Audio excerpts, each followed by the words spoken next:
আজকের এই বিশাল তাফসীরুল কোরআন মাহফিলে আসতে পেরে আপনারা আনন্দিত? সেই আনন্দ শুকরিয়ার ঢেউ লেগে যাক আকাশে বাতাসে, ইথারের বুক চিরে আনন্দের ঢেউ ছড়িয়ে পড়ুক দিক থেকে দিগন্তে। সকলে মহব্বতের সাথে আরেকবার পড়েন আলহামদুলিল্লাহ।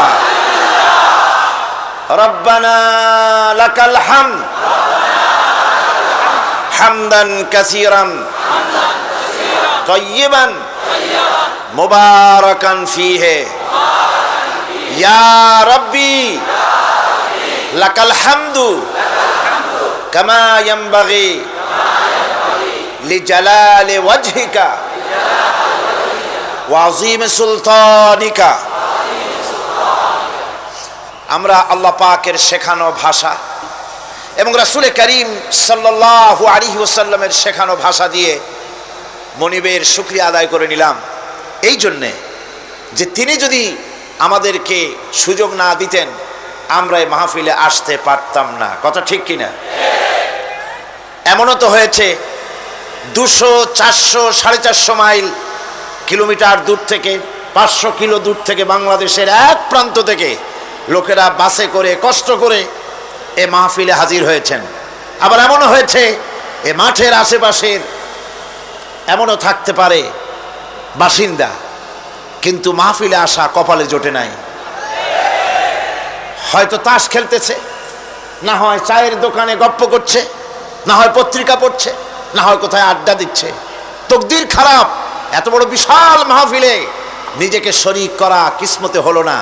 সুতরাং মাবুদের দরবারে আমরা বিনীতভাবে ওই সব ভাইদের জন্য দোয়া করি যারা আসতে পারেন নাই, ইচ্ছায় শয়তানের ওয়াসওয়াসায় পড়ে আল্লাহ পাক তাদের দিলকে কোরআনের প্রতি মাইল করে দিন, আকৃষ্ট করে দিন।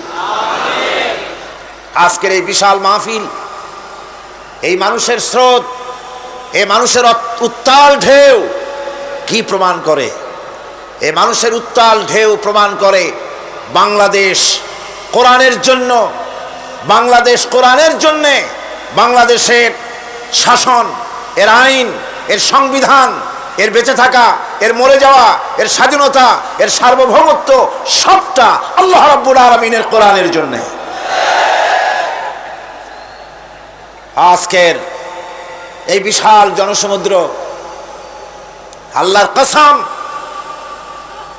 সাইদির আকর্ষণ না, সাইদির কারণে নয়, এই আকর্ষণ আল্লাহর শপথ, কোরআনের আকর্ষণ, কেবলমাত্র শুধুমাত্র একমাত্র কালামি রাব্বানির আকর্ষণ। মানুষেরা পাগল পারা হয়ে ছুটে এসেছে। গরুর গোশত খাওয়ানো হবে না। সমাজ কল্যাণ পরিষদ কি বলেছে যে আপনাদেরকে গরুর গোশত দিয়ে ভাত খাওয়ানো হবে মাহফিলের পরে? একটা চকলেটও দেওয়া হবে না, এক গ্লাস পানিও ওনারা খাওয়াতে পারেন না, আপনারা নিজ ব্যবস্থায় খান। সুতরাং আল্লাহ পাক সকলের আশা, বসা, ফিরে যাওয়া সবটাকে আল্লাহ পাক বরকতপূর্ণ করুন, আমরা বলি আমিন। আজকে আমি কোনো ভূমিকা দেব না। আমি বুঝতে পারছি লোকেদের অবস্থা, চতুর্দিকে মানুষের আওয়াজ আসতেছে, বসার জায়গা নাই, দাঁড়াবার জায়গা নাই, চতুর্দিকে টাইটুম্বুর হয়ে গিয়েছে। মানুষের পদভারে এই মাঠটা এখন ছোট্ট হয়ে গিয়েছে। সুতরাং সরাসরি কোরআনে কারিমের আলোচনায় ফিরে যাওয়ার আগে আমি একটুখানি কষ্ট দিতে চাই আপনাদেরকে। যত লোক বসে আছেন, অন্তত আর এত লোক চতুর্দিকের রাস্তায় দাঁড়িয়েছে, বসার জায়গা নাই। আপনারা যদি মঞ্চের দিকে, আমার দিকে, যার যার হাতের একটা হাত জায়গা যদি এগিয়ে বসেন, আমার মনে হয় শীতের রাত, আর আপনাদের নিশ্চয়ই জানা আছে লম্বা চৌড়া বক্তৃতা করার অভ্যাস আমার কোনো কালেও নাই। আমি ঠিক সময় মতোই ছেড়ে দেব, কষ্ট হবে না কারো ইনশাআল্লাহ। সেই জন্য বলবো, বসা অবস্থায় সামনের দিকে, মঞ্চের দিকে বসা অবস্থায় সকলে নড়েন চড়েন, নড়ে চড়ে বসেন, হরকতে বরকত হবে। কোরআনে কারিমে এসেছে অন্যের জন্য জায়গা করে দাও মজলিসের ভিতরে, আল্লাহ তোমার জায়গা জান্নাতের মধ্যে কোষাদা করে দিবেন।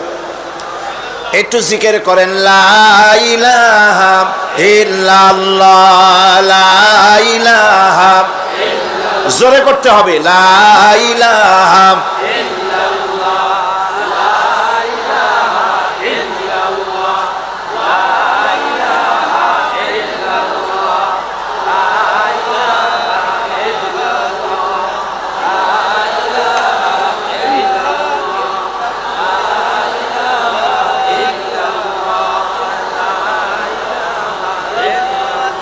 লা ইলাহা ইল্লাল্লাহু মুহাম্মাদুর রাসূলুল্লাহ।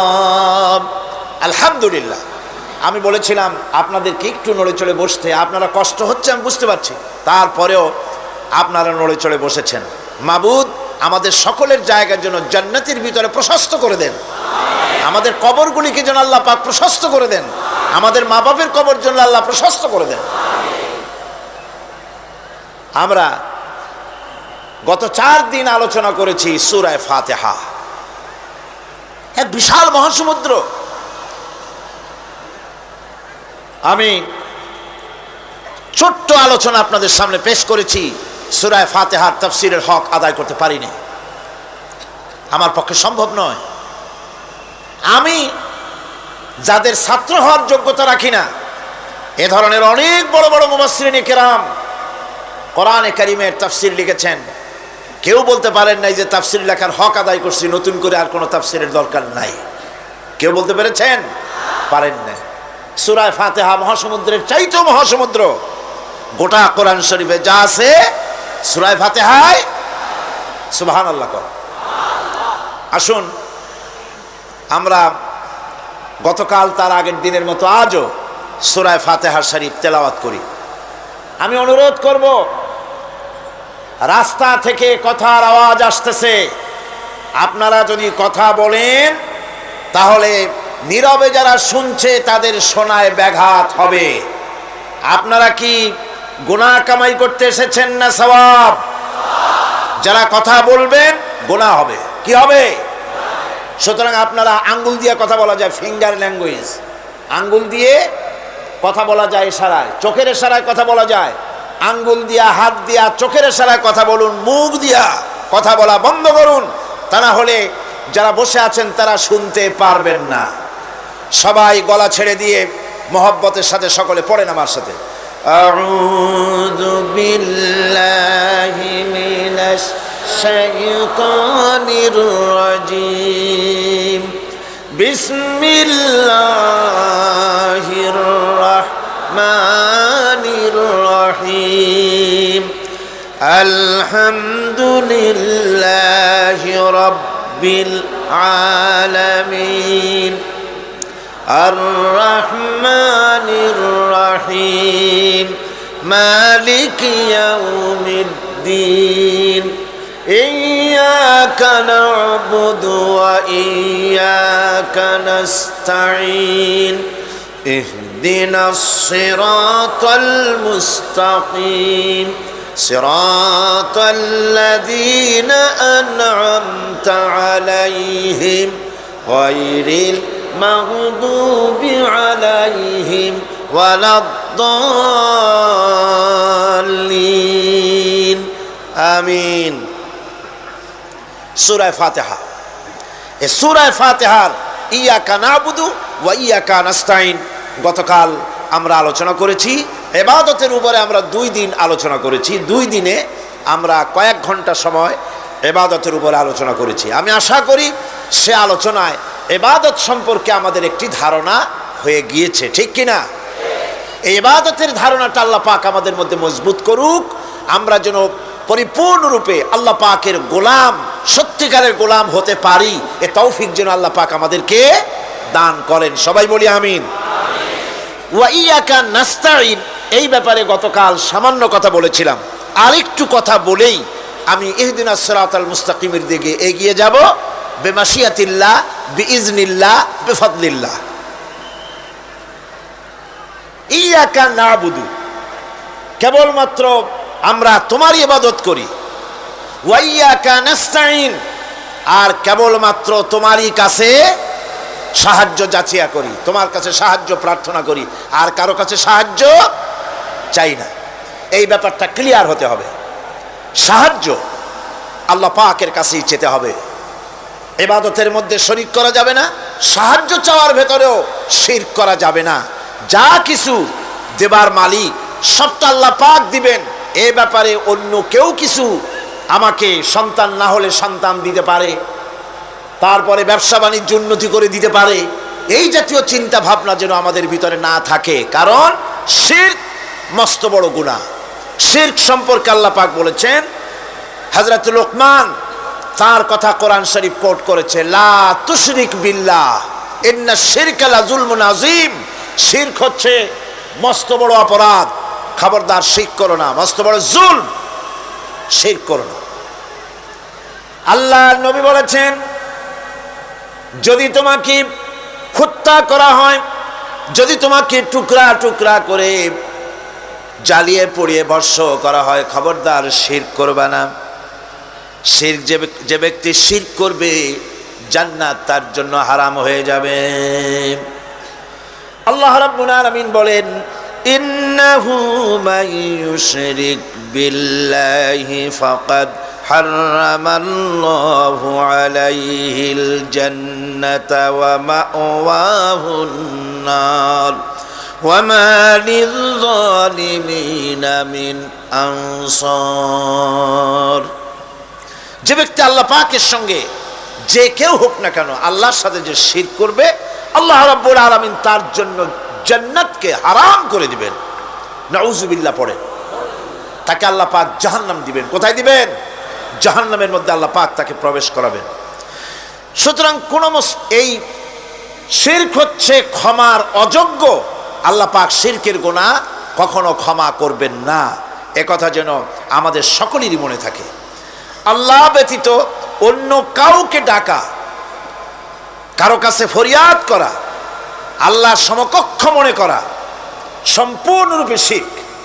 আল্লাহ পাক বলছেন, ওয়ালা তাদউ মিন দুনিল্লাহি মা লা ইয়ানফাউকা ওয়ালা ইয়াদুররুকা ফাইন ফাআলতা ফাইন্নাকা ইযাম মিনাল যালিমিন।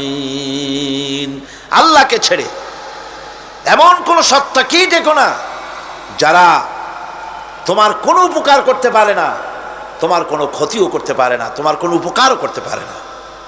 এগুলি যেমন মূর্তি পূজার ব্যাপারে বলা হয়েছে, এগুলি ঠিক তেমন দুনিয়ার ভালো মন্দ সবটাই হচ্ছে আল্লাহ রাব্বুল আলামিনের হচ্ছেন এর মালিক। সুতরাং ভালো মন্দ সবটার জন্য হাত পাততে হবে কেবলমাত্র কার কাছে? আল্লাহ পাকের কাছে। জোরে বলেন, কার কাছে?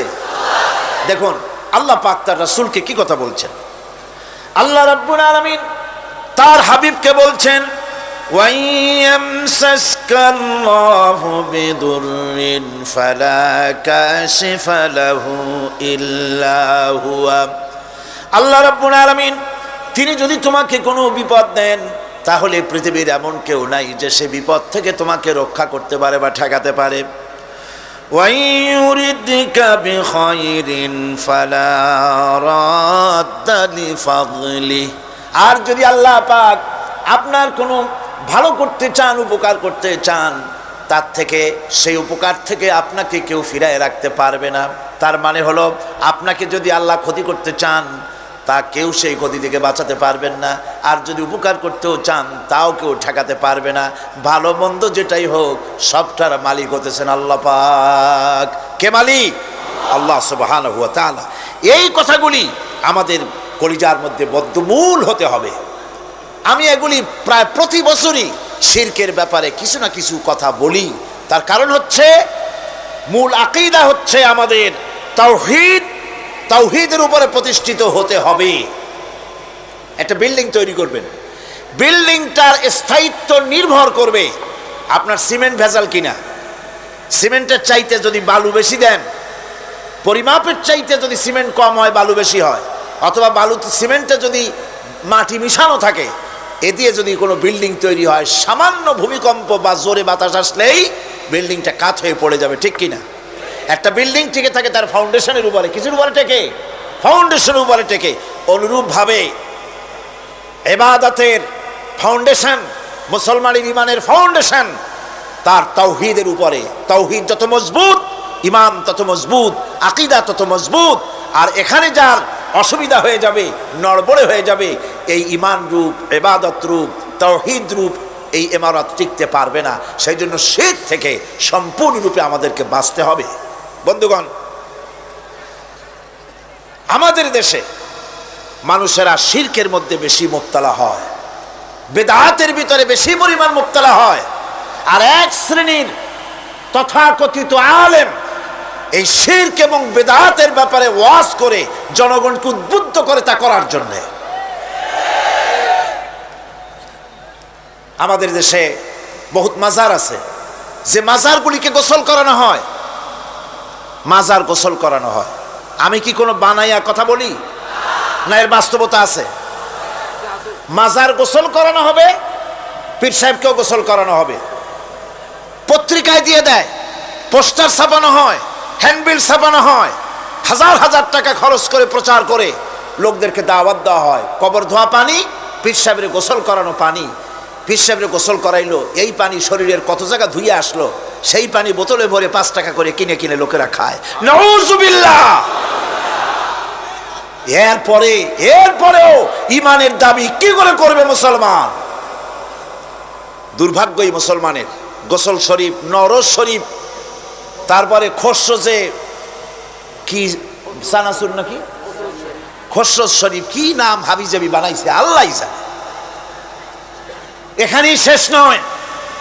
হযরতে বড় পীর আব্দুল কাদের জিলানী রাহমাতুল্লাহ আলাইহি, আল্লাহর জবরদস্ত ওলি, সৈয়দ, অত্যন্ত উচ্চ মানের আলেম, তার সম্পর্কে এক শ্রেণীর আলেম নামধারী লোকেরা তাকে আল্লাহর কাছে পৌঁছায় দিয়েছে, আল্লাহর সমকক্ষ করে দিয়েছে। তাকে দস্তগীর বলা হচ্ছে। কিসের দস্তগীর? তো বলে যে মেরাজের রাত্রে রাসূল করিম সাল্লাল্লাহু আলাইহি ওয়াসাল্লাম নাকি কোন জায়গায় আছাড় খাইছিলেন, আর উনি গিয়া তার হাত ধরেছেন, এই জন্য বলা হচ্ছে দস্তগীর। তিনি তার হাত ধরে তাকে ঠিক করে দিয়েছেন। আবার আরশে তিনি উঠতে পারছিলেন না, সেই জন্য পীর সাহেবের কাঁধের উপরে পা রেখে হুজুর সাল্লাল্লাহু আলাইহি ওয়াসাল্লাম আরশে উঠছে। আল্লাহর সিঁড়ির এত অভাব হয়েছে, এই দুনিয়া থেকে নিতে পারলেন, মহাশূন্য পাড়ি দিয়ে, ল অফ গ্রাভিটেশন পাড়ি দিয়ে আরশে আজিম পর্যন্ত, সিদরাতুল মুনতাহা পর্যন্ত নিলেন। আর ওইখানে বড় পীর সাহেবকে লাগলো তার কাঁধের উপরে পা দিয়ে তিনি উঠবেন। আহা, এর চাইতে বিদআত, এর চাইতে বাজে কথা মুসলমানদের জন্য আর কি হতে পারে? দুর্ভাগ্য এই জাতির, এই সব আলেম নামের কলঙ্ক, যারা নাকি বড় পীর সাহেবের নামে ওয়াজ করে করে বলেন, তার নামে দরুদ বানায়েছে, তার নামে বলে ইয়া আব্দুল কাদের জিলানী শাইয়ান লিল্লাহ, জোরে কন নাউযুবিল্লাহ। বলা হয় হে বড় পীর সাহেব, আপনি আল্লাহর রাস্তায় আমাদের কিছু দেন। আরে মিয়া সাহেব, আব্দুল কাদের জিলানী রহমতুল্লাহ আলাইহি যা পেয়েছেন আল্লাহর কাছ থেকে পেয়েছেন, তার দেওয়ার কিচ্ছু নয়। যা দিবেন আপনাকে আমাকে আল্লাহ পাক দিবেন। ইয়া গাউস আগিসনি বলা জায়েজ নাই। ইয়া গাউস আগিসনি বলতে হবে আল্লাহ পাককে। গাউস কে? আল্লাহ পাক, তাকে বলতে হবে ইয়া গাউস আগিসনি, আয় আল্লাহ পাক তুমি আমাকে সাহায্য করো। সাহায্য করতে পারেন আল্লাহ পাক। বড় পীর সাহেবকে ইয়া গাউস আগিসনি বলা যাবে না। গাউসুল আজম, এই ডিগ্রি, এই খেতাব বেদাত পন্থীদের বানানো খেতাব। গাউসুল আজম কোন মানুষ হতে পারে না, পারে না, পারে না। গাউসে আজম, গাউসে আজম শুধুমাত্র আল্লাহ রাব্বুল আলামিন। গাউসে আজম কে? আল্লাহ রাব্বুল আলামিন। যিনি মানুষের ফরিয়াদ শোনেন, যিনি মানুষের ফরিয়াদ শোনেন, তিনি হচ্ছেন আল্লাহ পাক। বড় পীর সাহেবকে আমরা শ্রদ্ধা করি, কিন্তু সেই শ্রদ্ধার অর্থ এই নয় যে নবীদের চাইতে তিনি বড়, তিনি রাসূলের চাইতেও বড়, তার নামে দরুদ শরীফ বানাইতে হবে, জায়েজ নাই। আশা করি এসব কথা আপনাদের মনে থাকবে। কি সব কথা তার জীবনী বানাইছে, তার মধ্যে লিখেছেন বড় পীর সাহেবের মা যখন, বড় পীর সাহেব মায়ের পেটে ছিলেন, তখন এক ফকির তার বাড়িতে আসছে। ফকিরকে তিনি ভিক্ষা দিতে বেরিয়েছেন মা। ওই সময় ভিক্ষুক বড় পীর সাহেবের মায়ের উপরে হাত দিতে গিয়েছিল। তখন পীর সাহেব মায়ের পেটের থেকে বাঘের মতো বেরিয়ে সেই ফকিরকে ঘাড় মটকায় দিল। বাজে কথা। কোন ফকির বড় পীর সাহেবের মায়ের গায়ে হাত দেয় নাই, বাজে কথা। তারপরে তিনি মরা মানুষ জিন্দা করেছেন, খড়ম পাঠাইয়া কারে পিটাইছে, বদনা মারছে, আর এক বাড়ি যাইয়া সেই বদনা দিয়ে পিটাইয়া মাথা ফাটাই দিছে, বাজে কথা। মরা মানুষ জিন্দা করেছেন। সুতরাং এই সমস্ত বাজে কথা কান দেওয়ার কোনো কারণ নাই। ওলিউল্লাহদের কেরামত হক, সন্দেহ নাই, কিন্তু সেই কেরামত মুজিজাকে পার হতে পারবে না, কোন মুজিজা আল্লাহর কুদরতকে পার করতে পারবে না।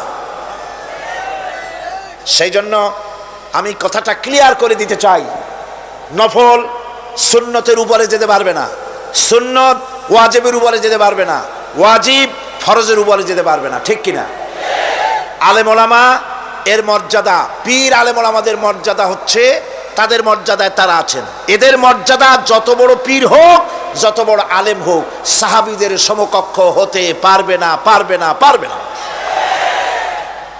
সাহাবায়ে কেরাম রিদওয়ানুল্লাহ তাআলা আলাইহিম আজমাইন, গোটা পৃথিবী কান খুলে শুনুন, গোটা পৃথিবীর সমস্ত আলেম, সমস্ত পীর, সমস্ত বুজুর্গ সব যদি এক করা হয়, একজন সাহাবীর জুতার তলা ধুলাও হবে না।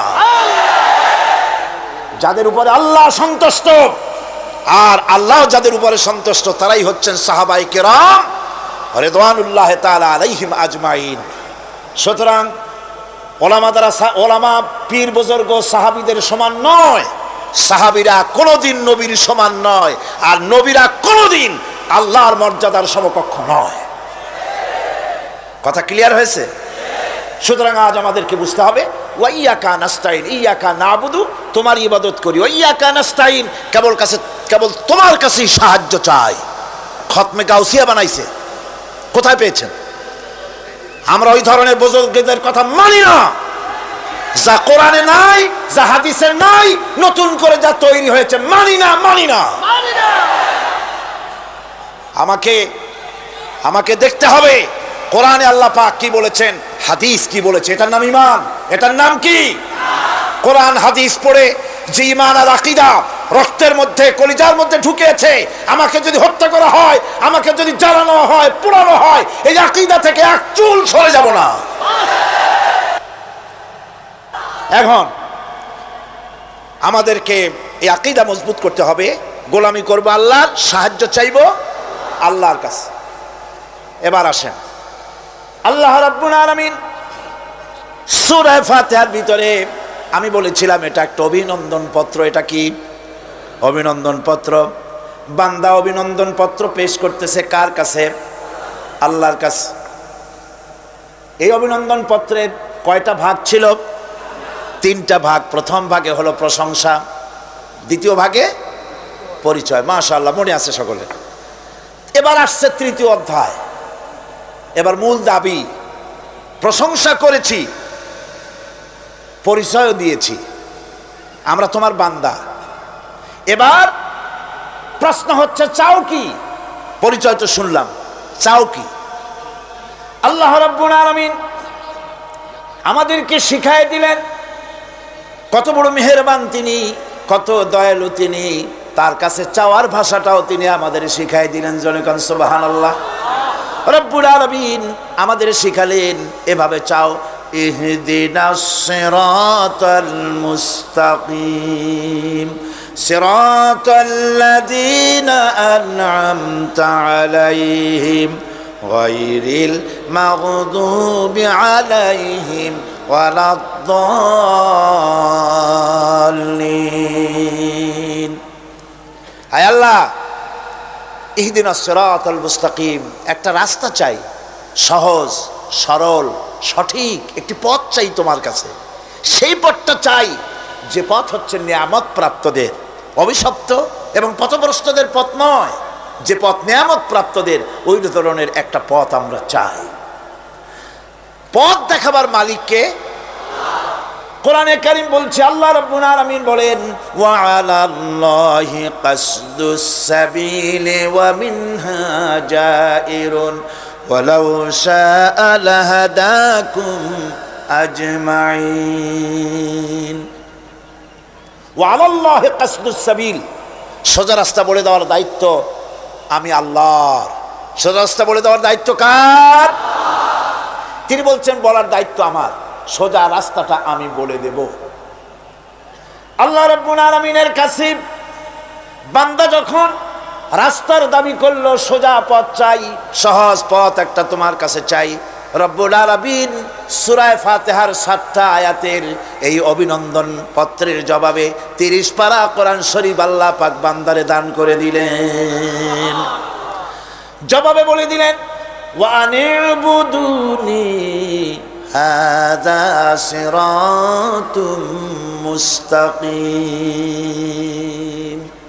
সোজা রাস্তাটা হলো আমার আনুগত্য, আমার গোলামি, আমার দাসত্ব, এটাই হলো সোজা রাস্তা। এই সোজা রাস্তাটা আমি বলবো।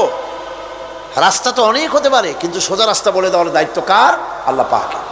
দেখেন এই যে বিশাল মাহফিল, এই মাহফিলে যত লোক আসছে সব লোক কি একমতের, এক চিন্তা, এক আদর্শের? না।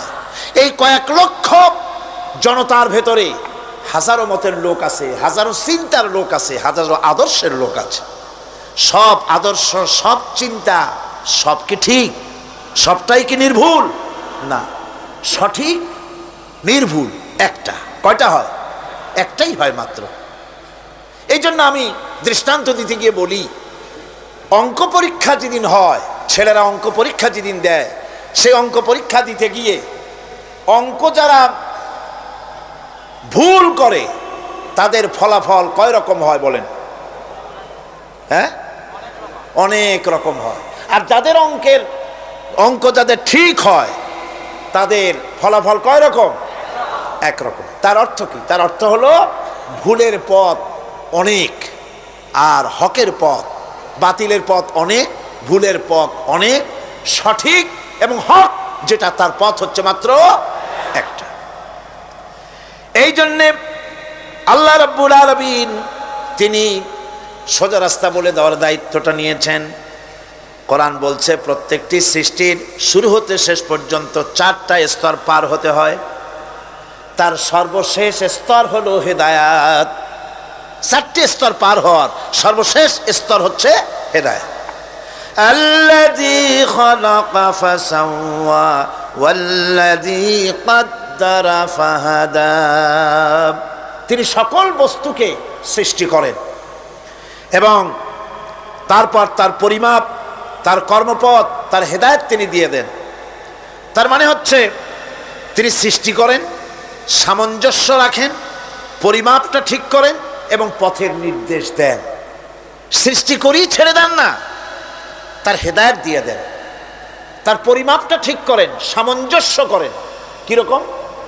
দেখুন, আপনি যখন দাঁড়ান তখন আপনার পায়ের উপরে হাঁটু থেকে হাঁটুর নিচের যে অংশটা পা পর্যন্ত, ওইটাকে কি কয়? পা, নলা। এই তো ঠিক বলছেন, নলা। আপনারা আমাকে সাহায্য করবেন যেখানে আমি আটকে যাই। নলা। এই নলাটা পায়ের সেন্টারে যদি রাখা হতো, বোঝেন ভালো করে, পায়ের সেন্টারে এই জায়গাটা, এটা ধরুন পা, এই জায়গাটায় যদি হতো পায়ের নলাটা, হয় সিতায় পড়তেন, না হয় ফুটোয় পড়তেন। আল্লাহ পাক বলছেন শুধু সৃষ্টি করি না, সামঞ্জস্য এবং পরিমাপ ঠিক করি। মাপ মতো পাটা সামনে গোড়ালির কাছে নলাটা বসায় দেওয়া হয়েছে, যাতে আপনি চিত না হন, বুটো হয়ে না পড়েন। সুবহানাল্লাহ কইতে ইচ্ছা করে না? এই নলাটা যদি আঙ্গুলের দিকে আসতো আর পাটা যদি পিছনের দিকে বেশি অংশ থাকতো, যতই সামনে হাঁটতেন ততই পিছনে চলে যেতেন। ভূত নাকি, ভূতের পা থাকে নাকি পিছনের দিকে, বলে লোকেরা, আমি দেখি দেখি নেই। ভূত নাকি সামনে আগাতে গেলে পিছনে চলে যায়। এ পায়ের সামঞ্জস্যটা, অনেক কথা বলবো না, 2-1টা দৃষ্টান্ত দেব, তাতেই বুঝে ফেলবেন। আল্লাহ পাক বলেন শুধু সৃষ্টিই করি না, তার সামঞ্জস্য এবং পরিমাপকে ঠিক করে দেই। মুরগির বাচ্চা ডিমের থেকে বেরোয়, তারে যদি ওর মায়ের শুদ্ধ যদি আপনি ফালায় দেন, পানির মধ্যে ডুবে মরে যাবে। আর ওর মার চিৎকারের চোটে সারা গ্রামের মানুষ এক জায়গায় হবে। আর হাঁসের ডিম থেকে বাচ্চা বেরোলে সেই বাচ্চা ওর মা বাবা দুজনকেই ফালায় দেন পানির মধ্যে, সাঁতরায় উঠে আসবে। ঠিক কিনা? কে শিখাল সাঁতার? কে শিখাল? শুধু সৃষ্টিই করেন না, আল্লাহ পাক সৃষ্টি করেন, সামঞ্জস্য এবং পরিমাপকে ঠিক করেন এবং তাকে পথের নির্দেশ দেন। এটা হলো সর্বশেষ। সৃষ্টি করে ছেড়ে দেন না। যেমন কোরআনে কারিমে হযরত ইব্রাহিম আলাইহিস সালাম তিনি তার সম্প্রদায়ের সাথে যে কথোপকথন করেছিলেন, বিষয়টি আল্লাহ পাক কোরআনে কারিমের মধ্যে কোট করে দিলেন। এই হেদায়েতের বিষয় সেখানে আছে বলে আল্লাহ পাক বিষয়টা কোরআনে জায়গা করে দিলেন।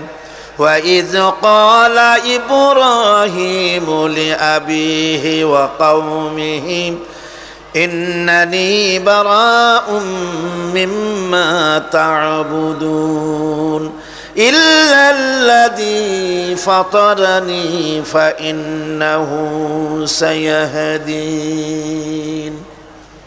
ইব্রাহিম আলাইহিস সালাম তার পিতা এবং তার গোত্রকে বললেন, তার সম্প্রদায়ের লোকদেরকে, নিঃসন্দেহে আমি মুক্ত, আমি পবিত্র। তোমরা যেসব জিনিস দিয়ে যেসব এর ইবাদত করো, গোলামি করো, আনুগত্য করো, আমি তার থেকে পবিত্র। আমি তো শুধু ইবাদত করি, গোলামি করি সেই স্রষ্টার, যিনি আমাকে সৃষ্টি করেছেন। আমার সম্পর্ক শুধুমাত্র সেই সত্তার সাথে যিনি সৃষ্টি করেছেন। আল্লাযী খালাকানি ফাহুয়া ইয়াহদিন, যিনি আমাকে সৃষ্টি করে শুধু সৃষ্টি করেন নাই, আমাকে হেদায়েত দিয়েছেন, আমাকে পথের দিশা দিয়েছেন। ওয়াল্লাযী হুয়া ইউতঈমুনি ওয়া ইয়াসকিন, যিনি আমাকে সৃষ্টি করেছেন তিনি হেদায়েত দিয়েছেন, আর আমি যখন তৃষ্ণার্ত হই তিনি আমাকে পান করান, আমি যখন ক্ষুধার্ত হই তিনি আমাকে আহার দেন। وَإِذَا مَرِضْتُ فَهُوَ يَشْفِينِ, আর যখন অসুস্থ হই তখন তিনি আমাকে রোগমুক্ত করে দেন। সুবহানাল্লাহি বিহামদি। তাহলে কি হলো? অর্থাৎ যে প্রতিপালক, তার প্রতিপালন পদ্ধতি আমার সকল প্রয়োজন মিটান, যিনি আমাকে পান করান, আহার করান, অসুস্থ হলে যিনি আমাকে সুস্থ করেন। হেদায়েতের কামটা তিনি আরেকজনের জন্য রাখেন নাই, তিনি আমার হেদায়েতের ব্যবস্থাও করেছেন। ভাইরা আমার, আল্লাহ রাব্বুল আলামিন শুধু সৃষ্টি করেন নাই, সৃষ্টি করে হেদায়েত দিয়েছেন, মানুষকে হেদায়েতের রাস্তা বলে দিয়েছেন। সঠিক পথ কোনটি সেই পথের কথাও তিনি পরিষ্কার করে বলে দিয়েছেন। এই জন্য আল্লাহ পাক বলেন, কোরআন মাজিদ হেদায়েতকে বিরাট দান বলে ঘোষণা করেছে। মানুষের জন্য যে হেদায়েত আল্লাহ দিয়েছেন তা সবচাইতে বড় দান। জোরে কোন সুবহানাল্লাহ। ইন্না খালাকনাল ইনসানা মিন নুতফাতিন আমশাজিন নাবতালিহি ফাজআলনাহু সামিআম বাসীরা। আমি মানুষের মিলিত শুক্রর দ্বারা, নুতফা দিয়ে আমি মানুষ সৃষ্টি করেছি এবং তাকে একে একে বিভিন্ন স্তর পার করেছি। তাকে শ্রবণ শক্তি দিয়েছি, তাকে দর্শন শক্তি দিয়েছি। ইন্না হাদাইনাহুস সাবিলা ইম্মা শাকিরান ওয়া ইম্মা কাফুরা। নিশ্চয়ই আমি তাদেরকে তাদের কর্মপন্থা প্রদান করেছি, আমি তাদেরকে হেদায়েত দিয়েছি, চলার পথের দিশা দিয়েছি। এখন ইচ্ছে করলে সে কৃতজ্ঞ হতে পারে, ইচ্ছে করলে অকৃতজ্ঞতার পথও অবলম্বন করতে পারে। আমি তাকে হেদায়েত দিয়ে দিয়েছি, পথ দেখিয়ে দিয়েছি। ডান এবং বাঁ দুটি রাস্তা আল্লাহ পাক দেখিয়ে দিয়েছেন। আসহাবুল ইয়ামিন, আসহাবুল শিমাল, একটা ডানপন্থী আর একটা বামপন্থী। আমাদের দেশে কিছু লোক আছে নাম মুসলমান কিন্তু বলে যে আমরা বামপন্থী আন্দোলন করি, অথচ সমস্ত ডানপন্থীদের জায়গা হবে জান্নাতে যদি জান্নাতের আমল করতে পারে। ডানপন্থীদের নেতা হচ্ছেন দুনিয়ার সমস্ত পয়গম্বরেরা, আর বামপন্থীদের নেতা হলো শয়তান। বামপন্থীদের নিয়ে শয়তান যাবে কিয়ামতে জাহান্নামে।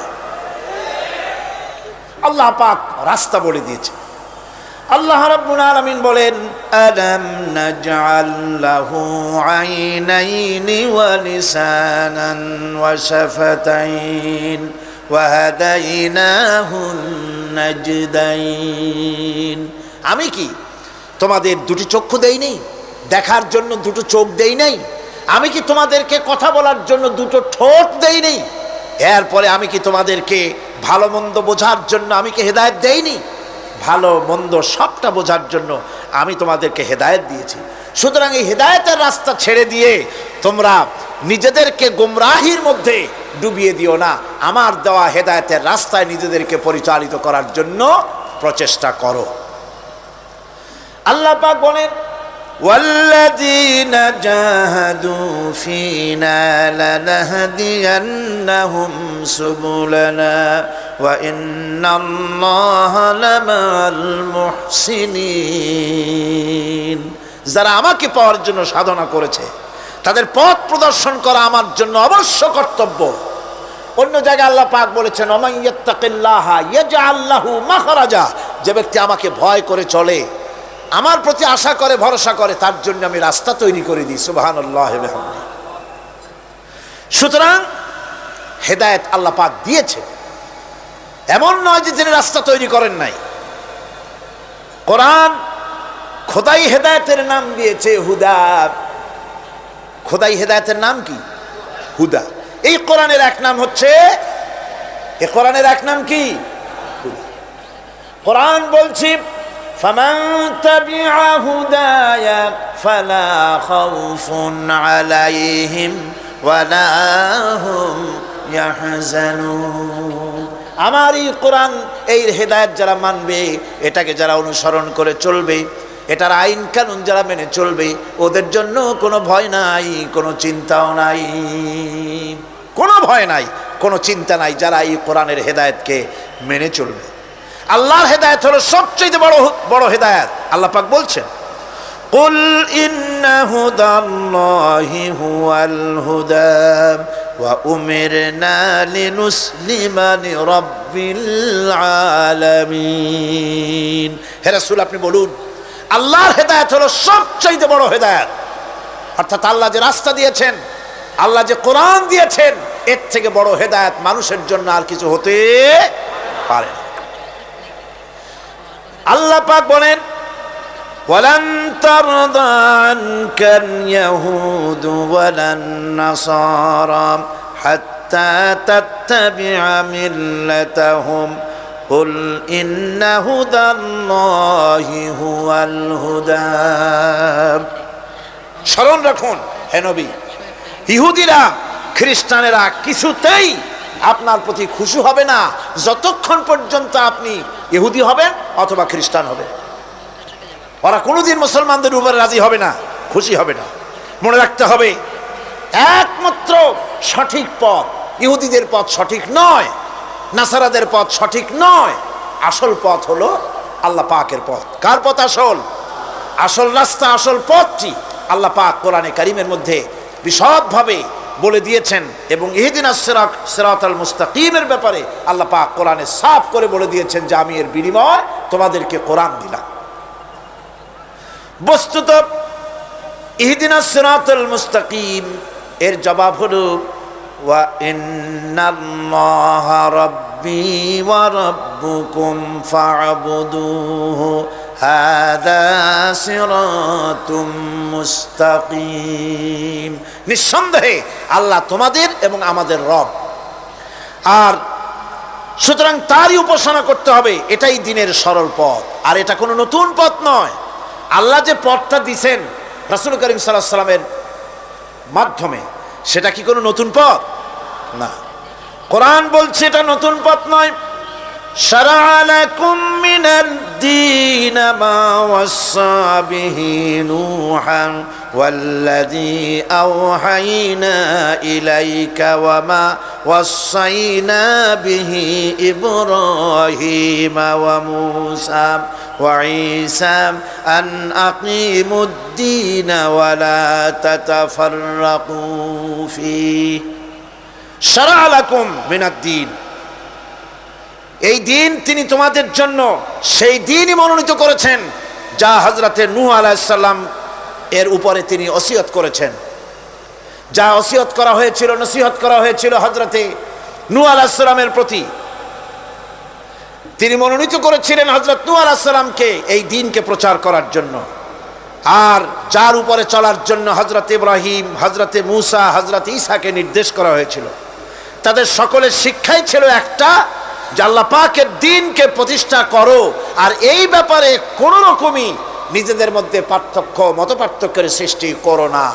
এখন কথাটা আরো ক্লিয়ার করে দেই। ইহদিনাস সিরাতাল মুস্তাকিম চাইছিলাম আল্লাহ আমাদেরকে একটা সহজ রাস্তা দাও। সেই সহজ রাস্তা বলে দেওয়ার জন্য এসেছে কোরআন। সেই সহজ রাস্তা বলে দেওয়ার জন্য কি এসেছে? যারা বলেন কি? এই কোরআনে কারীম যদি প্রতিষ্ঠিত করা যায় সমাজে, রাষ্ট্রে, ব্যক্তিতে, পরিবারে, কোরআন যদি প্রতিষ্ঠিত করা যায়, তাহলেই মানুষেরা সহজ সরল পথ পাবে। নইলে সহজ সরল পথ পৃথিবীতে আর কারো কাছে নাই। যা আছে সবটা কার কাছে? কোরআনে কারীমের কাছে।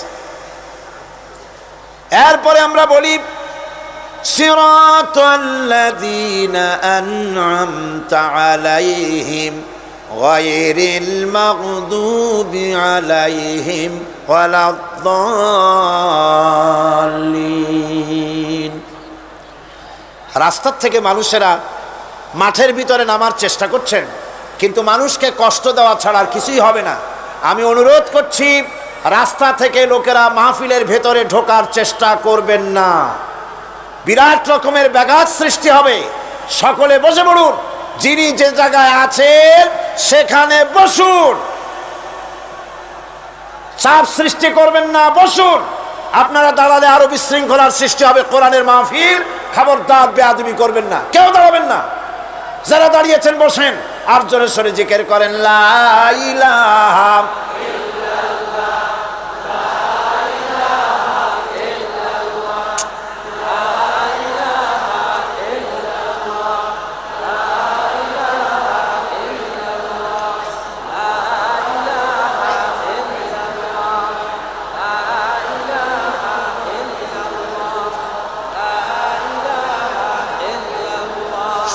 লা ইলাহা ইল্লাল্লাহ। জোরে করেন লা ইলাহা ইল্লাল্লাহ, লা ইলাহা ইল্লাল্লাহ, লা ইলাহা ইল্লাল্লাহ মুহাম্মাদুর রাসূলুল্লাহ।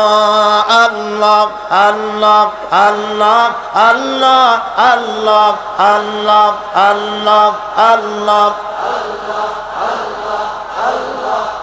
আরো জোরে করেন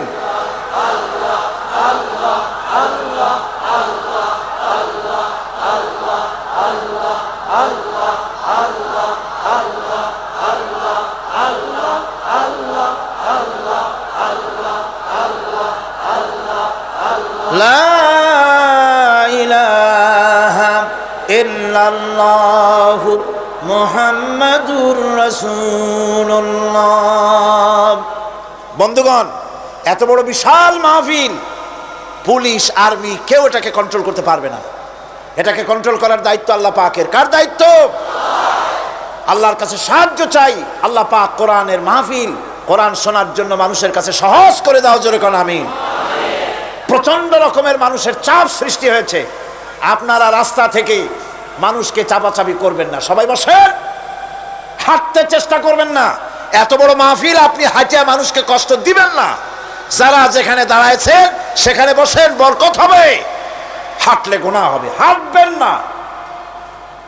বন্ধুগণ, আমি আজ খুব লম্বা কথা বলবো না, কারণ মানুষের প্রচন্ড, অতীতের যে কোনো বছরের তুলনায় প্রচন্ড চাপ সৃষ্টি হয়েছে মানুষের। আমি কথা গোছায় আনতেছি। সিরাতুল মুস্তাকিম, এজন্য মডেল দরকার। কার অনুসরণ করব? আল্লাহ পাক শিখায় দিলেন সিরাতাল্লাযীনা আন'আমতা আলাইহিম। পড়েন সবাই, সিরাতাল্লাযীনা আন'আমতা আলাইহিম গায়রিল মাগদুবি আলাইহিম ওয়ালাদ-দাল্লিন। আয় আল্লাহ, অনুগ্রহপ্রাপ্ত দল, সেই রাস্তা, অনুগ্রহপ্রাপ্তদের রাস্তা চাই। তোমার মনোনীত ব্যক্তি, অনুগ্রহপ্রাপ্ত যারা, তাদের পথ অনুসরণ করতে চাই। এই অনুগ্রহপ্রাপ্ত দল কারা, সে কথা কোরআন শরীফে বলা হয়েছে।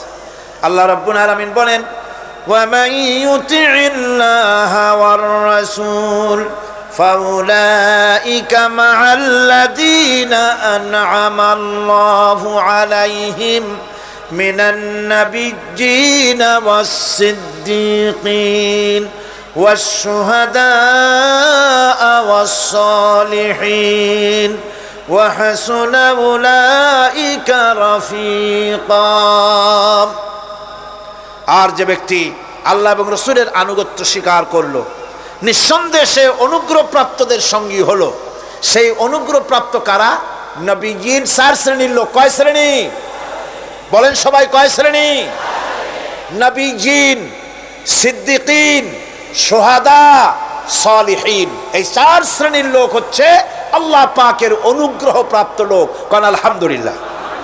এরাই হলো অনুগ্রহপ্রাপ্ত দল। এখন নবী কারা? নবী হচ্ছেন যারা নাকি আল্লাহ পাকের কাছ থেকে ওহী প্রাপ্ত হয়েছেন, নিখিল মানুষের চিরন্তন শান্তি এবং কল্যাণের জন্যে আল্লাহ পাকের নিকট থেকে সত্যের বিধান লাভ করেছেন। তারাই হচ্ছেন নবী, যারা আল্লাহ পাকের কাছ থেকে ওহী প্রাপ্ত হয়েছেন। আর নবীরা হচ্ছেন মাসুম, নবীরা হচ্ছে বেগুনাহ। নবীদের কোনো ভুল নাই, নবীদের কোনো গুনাহ নাই। কোন সুবহানাল্লাহ। এই পৃথিবীর মধ্যে সুপার কোয়ালিটির মানুষ, সর্বশ্রেষ্ঠ মানুষ কারা? নবীরা। সর্বশ্রেষ্ঠ মানুষ কারা? এখানে আবার এক শ্রেণীর লোকেরা বলে যে নবীরে মানুষ কওয়া যাবে না। আছেন এমন লোক, নবীরে মানুষ কওয়া যাবে না। কেন? কয় না নবীর সম্মান কত। আচ্ছা নবীরে মানুষ বলবো না তো বলবোটা কি? নবীরা কি ফেরেশতা? যদি ফেরেশতা বলি তাহলে কি নবীদের মর্যাদা বাড়ানো হলো? বলেন আপনারা, বাড়ানো হলো? তাহলে নবীদেরকে কি বলবো? তারা কি জেন? যদি জেন বলি তাহলে তাতে কি মর্যাদা বাড়বে? সবচাইতে মর্যাদা বেশি কার? মানুষের। সুতরাং এক শ্রেণীর লোকেরা খামোখাই আলেম নামধারী লোক, অথচ নবীকে মানুষ বলতে রাজি না। কোরআনে কারীম সাফ করে আল্লাহ পাক পরিষ্কার করে বলেছেন, কুল ইন্নামা আনা বাশারুম মিসলুকুম ইউহা ইলাইয়া আন্নামা ইলাহুকুম ইলাহু ওয়াহিদ। নবী বলুন, আমি তোমাদের মতো মানুষ, আমার উপরে ওহী আসে। ইন্নামা আনা বাশারুম মিসলুকুম, তোমাদের মতো মানুষ। একটু ভালো করে বিষয়টা বোঝেন। আরো বলেছি আমি, আজকে আবার স্মরণ করায় দেই। আল্লাহ শিখাই দিচ্ছেন, বলুন আমি তোমাদের মতো মানুষ, ফেরেশতা নই, জিন নই, আমার কাছে ওহী আসে। পার্থক্য এখানে। তবে আরো পার্থক্য আছে, সেটা হচ্ছে আমরা হচ্ছি সাধারণ মানুষ, নবীরা হচ্ছেন অসাধারণ মানুষ। সুবহানাল্লাহ। আমরা হচ্ছি মানব, রাসূল আল্লাহর পয়গম্বররা হচ্ছেন মহামানব। কথা বুঝে আসছে? তার মানে হলো আমরা সাধারণ মানুষ। সাধারণ মানুষেরা গুনাহ করতে পারে, ভুল করতে পারে, সব রকমের গুনাহ করতে পারে। নবীরা কোনো গুনাহ করতে পারেন না। আল্লাহ পাক তাদের দিয়ে গুনাহ করান না। আল্লাহ পাক ফেরেশতা দিয়ে, আপন কুদরত দিয়ে নবীদেরকে হেফাজত করেন। সুবহানাল্লাহ। সুতরাং এই কথা বিশ্বাস করতে হবে, সমস্ত নবীরা হচ্ছেন মানুষ। নবীদের আদর্শই কেবলমাত্র আদর্শ, সেই আদর্শকেই গ্রহণ করতে হবে, তাকেই একমাত্র নেতা হিসাবে গ্রহণ করতে হবে। আমার নেতা বলতেও রাজি না। মুশকিল কি এক জায়গায়? কয় যে নেতা বলা যাবে না। কেন? কয় যে ওই যে মানুষেরা বলে, স্লোগান দেয়, আমার নেতা, তোমার নেতা, অমুক তমুক, হেন তেন। তো এগুলির সাথে নবীরে মিশানো এটা ঠিক না। আচ্ছা নবীরে নেতা কব না, কবটা কি? নবী কি হয় নেতা হবে, না হয় অনুসারী হবে, এর বাইরে তো কিছুই নাই। হয় ইমাম, না হয় মুক্তাদি। বাইরে কি? বাইরে তো নাই কিছু। সুতরাং নবী কি মুক্তাদি হবে? নবী কি অনুসারী হবে? নিশ্চয়ই হাজার বার নবী হচ্ছেন ইমাম, নবী হচ্ছেন নেতা। আমরা যখন আরবিতে বলি, ওনারা নিজেরাও আরবিতে বলেন, তখন কোনো আপত্তি হয় না। আল্লাহুম্মা সাল্লি আলা সাইয়্যিদিনা মুহাম্মদ। সাইয়্যিদিনা মানে হচ্ছে আমাদের লিডার, আমাদের নেতা। সাইয়্যিদিনা যখন বলে তখন আপত্তি করে না, কিন্তু আমাদের নেতা বললেই আপত্তি করেন। বাংলা ভাষা, বাংলাদেশি মানুষ হইয়া বাংলা ভাষার প্রতি এই গভীর জ্ঞান দেখলে দুঃখই হয়। বন্ধুগণ, মনে রাখতে হবে নবী হচ্ছেন মাসুম, বেগুনাহ এবং নেতা। আর মুহাম্মদ সাল্লাল্লাহু আলাইহি সাল্লাম হচ্ছেন বিশ্ব নেতা, এটা কোনো সন্দেহ নাই। এই নবীর অনুসরণ করতে হবে। সিদ্দিকিন হচ্ছে সত্যকে যারা উদার, উন্মুক্ত, অকুণ্ঠ চিত্তে, দ্বিধাহীনভাবে যারা গ্রহণ করেছে, এর বিপরীত যারা করেই নাই, তারাই হচ্ছেন সিদ্দিকিন।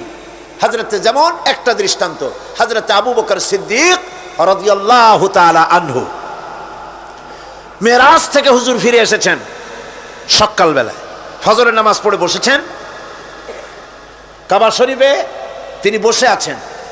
তো তখন আবু জাহেল এসে বলছে, মুহাম্মদ সাল্লাল্লাহু আলাইহি ওয়াসাল্লাম, প্রত্যেক দিনই তো নতুন নতুন কথা কও, আজকে কোনো নতুন কথা আছে? হুজুর বললেন, হ্যাঁ নতুন কথা আছে। কি? বলে, এই তো শেষ রাত্রে জিবরাইল ছিল, আমারে নিয়ে গেল বাইতুল মুকাদ্দাসে, জেরুজালেমে গিয়ে নামাজ পড়লাম, ওইখান থেকে মহাকাশ পাড়ি দিলাম, 7 আকাশ পাড়ি দিলাম, সিদরাতুল মুনতাহা গেলাম, আরশে আজিম ভ্রমণ করলাম, আল্লাহর সাথে কথা কইলাম, জান্নাত জাহান্নাম দেখলাম, তারপরে আবার এই আইসা নামাজ পড়িয়া তোমাদের সাথে কথা বলতেছি। আবু জাহেল কয় যে, খাইস যাও, মাথাটা একটু ভালো ছিল, এখন তাও সর্বনাশ হয়ে গেছে। কয়, মুহাম্মদ সাল্লাল্লাহু আলাইহি ওয়াসাল্লাম, তুমি যা বললা এই কথাটা আমি কি হুবহু মানুষের কাছে বলবো? হুজুর বলছেন, অবশ্যই বলো গিয়ে। আবু জাহেল চিন্তা করলো, দিস ইজ দ্য মোমেন্ট, এটাই হলো আসল সুযোগ পেয়ে গেছে মানুষকে বিভ্রান্ত করার জন্য। সবার আগে ছুটে চললো হযরত আবু বকর রাদিয়াল্লাহু তাআলা আনহুর বাড়িতে, যে বলছেন, আবু বকর শুনেছো? বলে, কি? মুহাম্মদ সাল্লাল্লাহু আলাইহি ওয়াসাল্লাম এই রকমের কথা বললো, বেচারার মাথাটা যাও ভালো ছিল, শেষ। হুজুর বলছেন, আবু জাহেল আমার রাসূল কি এরকম বলেছেন? আবু জাহেল বলছে, আমার নিজ কানে শুনে আসলাম, এখনো তিনি সেখানে বসা। হযরত আবু বকর বলেন, আবু জাহেল, আমার আল্লাহর নবী তিনি যদি এরকম কথা বলে থাকেন, তাহলে আমি কোনো সন্দেহ পোষণ করি না, অবশ্যই আল্লাহ রাব্বুল আলামিনের হাবিব যা বলেছেন তা সত্য। হযরত আবু বকর রাদিয়াল্লাহু তাআলা আনহু মসজিদে হারামে আসলেন, হুজুরকে জিজ্ঞেস করলেন, হুজুর আবু জাহেল আমাকে এইসব কথা বললো, এগুলি কি ঠিক? হুজুর বললেন, হ্যাঁ। তিনি ঘটনা বয়ান করলেন।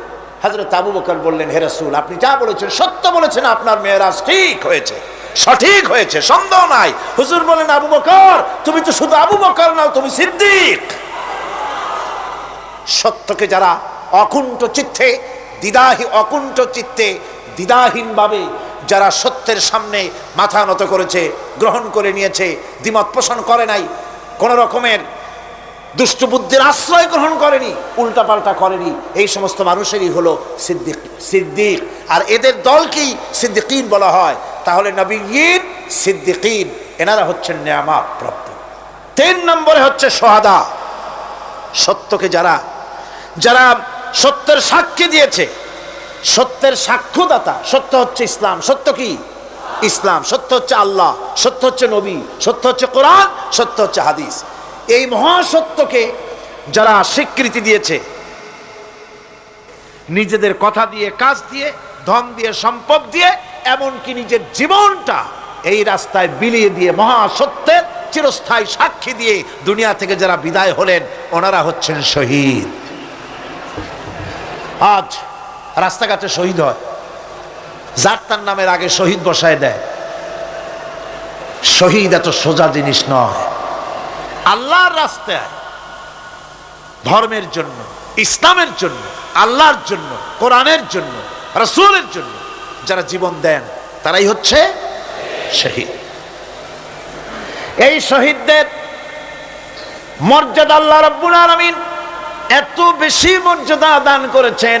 শহীদদের মর্যাদা আল্লাহ পাক দিয়েছেন, কিয়ামতের দিন শহীদদের কোনো বিচার করা হবে না। আল্লাহ রাব্বুল আলামিন শহীদদেরকে বিনা বিচারে জান্নাত দিয়ে দিবেন। শহীদের বিশাল মর্যাদা, বিরাট মর্যাদা। এই শহীদ শাহাদাতের তামান্না প্রত্যেক মুসলমানের ভিতরে থাকতে হবে। হুজুর বলেছেন, শহীদি মওতের যন্ত্রণা পিঁপড়ায় কাটার যন্ত্রণার চাইতে বেশি কিছু নয়। শাহাদাত হচ্ছে এপারে মওত আর ওপারে আল্লাহর সঙ্গে দেখা হয়ে যাবে। শহীদি মওত হচ্ছে আল্লাহর সঙ্গে দেখা করার একটা সেতু বন্ধন, একটি সেতু, একটি ব্রিজ, একটা পুল, একটা সাঁকো। এপারে দুনিয়া, ওপারে আল্লাহ পাকের সঙ্গে দেখা হবে। সুবহানাল্লাহ। ভাইরা, ইসলামের জন্য যারা জীবন দিলেন, যারা শাহাদাত বরণ করলেন, তারা জাতির সম্মানের পাত্র। সেই সম্মান, সেই মর্যাদা আল্লাহ রাব্বুল আলামিন শহীদদের প্রদান করেছেন। হযরত আব্দুল্লাহ জুলবাজাদাইন, যার কথা বুখারীতে লেখা হয়েছে, সুবহানাল্লাহ।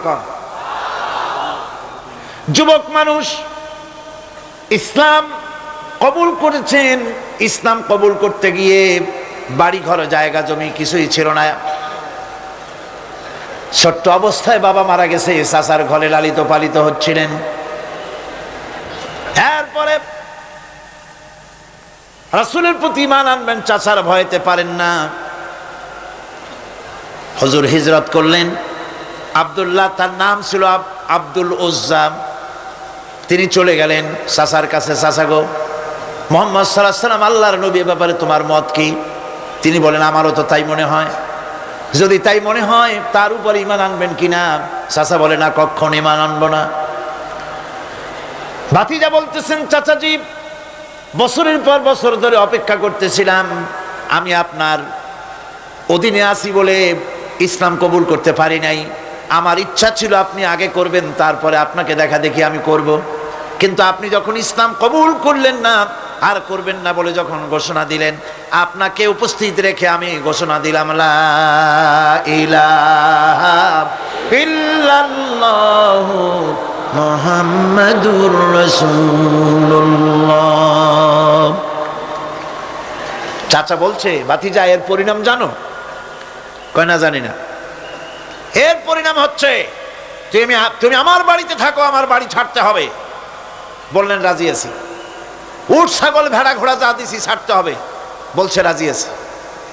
চাচা বলছে, শুধু তাই নয়, পরনে যে লুঙ্গি আছে, গায়ে যে জামা আছে, তামার পয়সার লুঙ্গি জামা ছাড়তে হবে।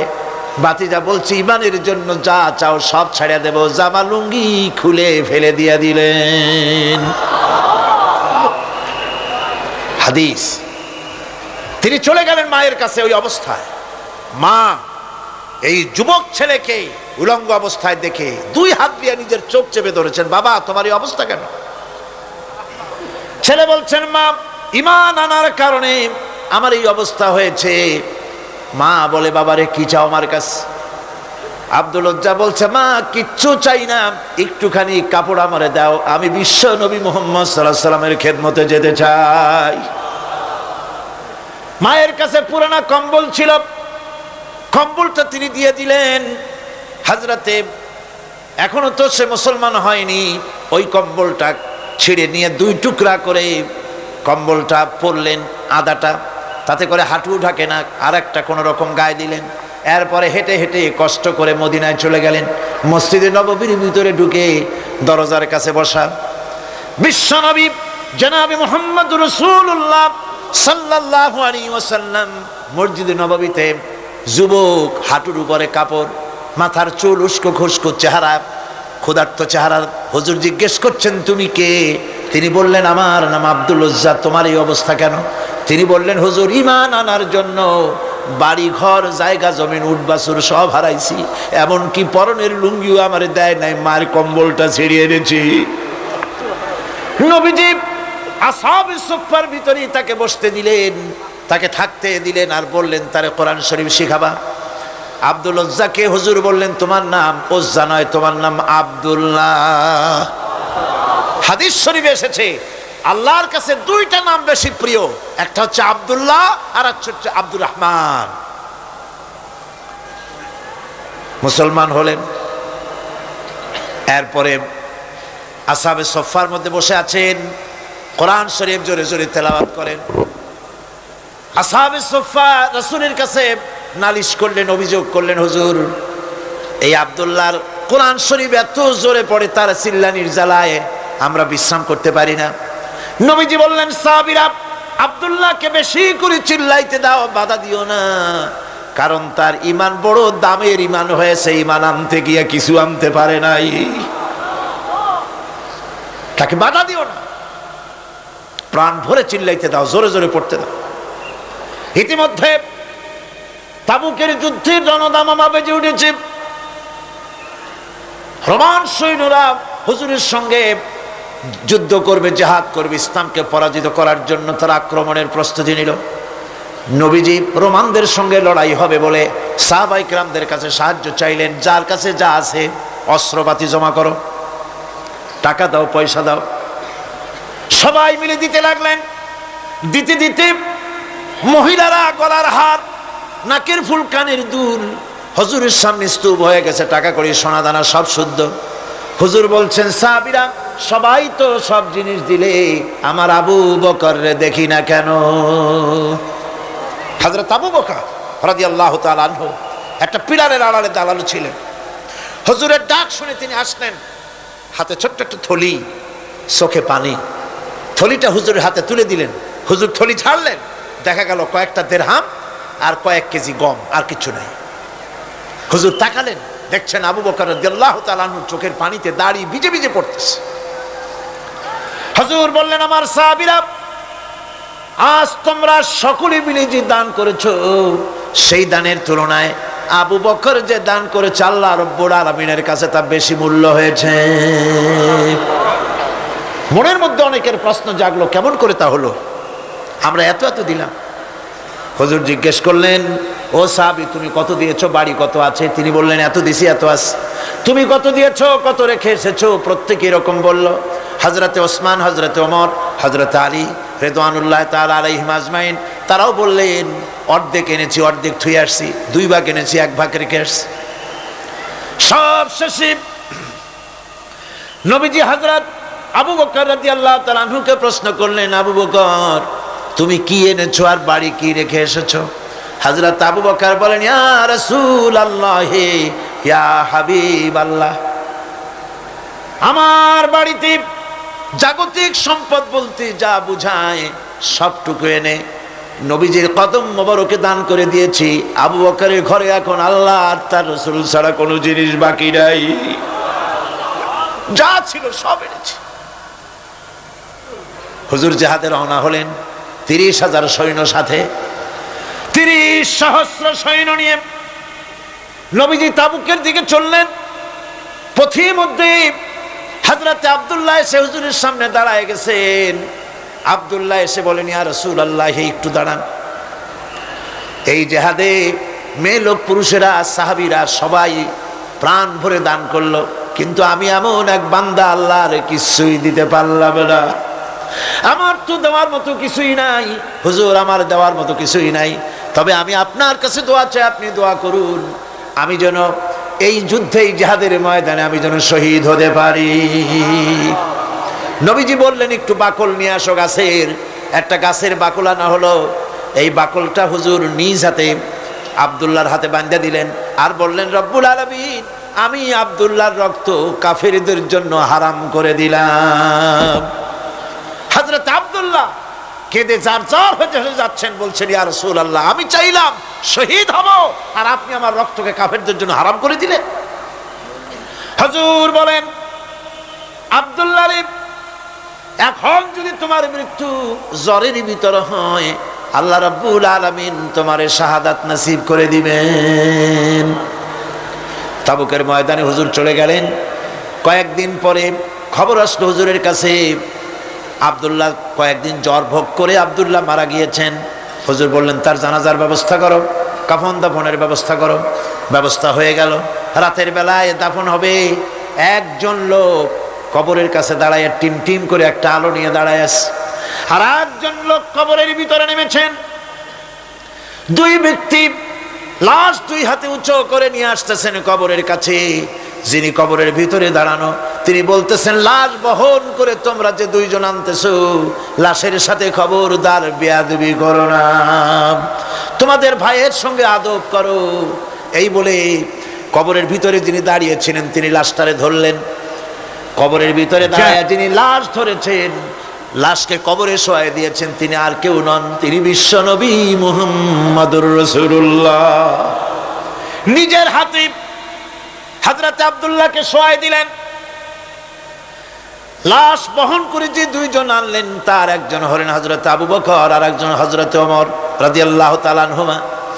আর আলো নিয়ে যিনি দাঁড়িয়েছেন, টিম টিম করে জ্বলতেছেন, তিনি হযরত বেলাল।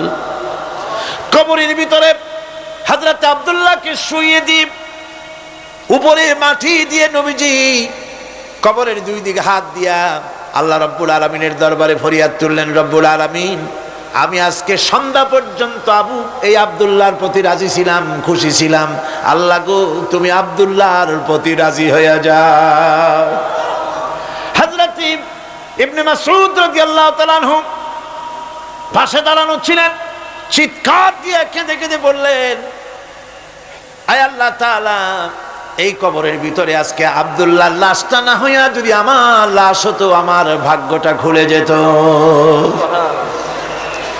শহীদের মর্যাদা আল্লাহ পাকের কাছে সব থেকে বেশি। এই শহীদের পথ নিয়ামত প্রাপ্তদের পথ। যারা নিয়ামত পেয়েছে পৃথিবীতে, নবীজিন, সিদ্দিকিন, শুহাদা, এরাই হচ্ছেন নিয়ামত প্রাপ্ত।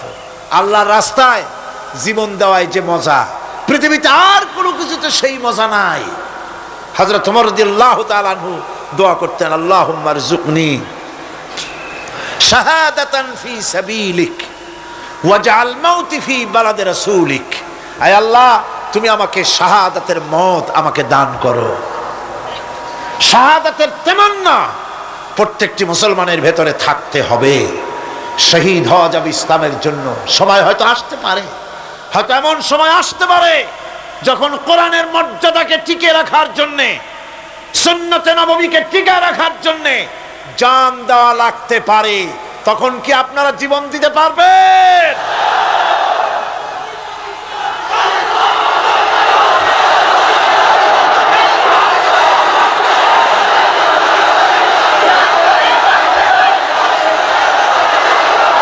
এরপরে চতুর্থ নম্বরে হচ্ছে সালিহিন। চতুর্থ নম্বরে কি? সালিহিন। সালিহিন হচ্ছে জীবনের প্রত্যেকটি ক্ষেত্রে যারা একনিষ্ঠভাবে আল্লাহর বিধান পালন করেছেন, যারা পুণ্যের সাথে সুদৃঢ় থেকেছেন, যারা অটল থেকে পুণ্যের সাথে হকের সাথে অটল থেকেছেন, কোনো অবস্থাতেই ইসলামী আদর্শের বিরুদ্ধাচরণ করেনি, তারাই হচ্ছেন সালিহিন। ইসলামের আদর্শ ছাড়ে নাই, পরিত্যাগ করে নাই, জীবনের সবকিছুর বিনিময় এটাকে আঁকড়ে ধরে থেকেছেন, ইসলামী আদর্শের পরিপন্থী কিচ্ছু করেন নাই। এরা হচ্ছেন সালিহিন। কোন আলহামদুলিল্লাহ।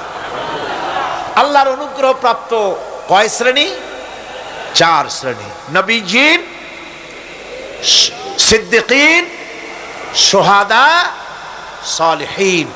এই 4 শ্রেণীর লোকেরাই হচ্ছে নিয়ামত প্রাপ্ত।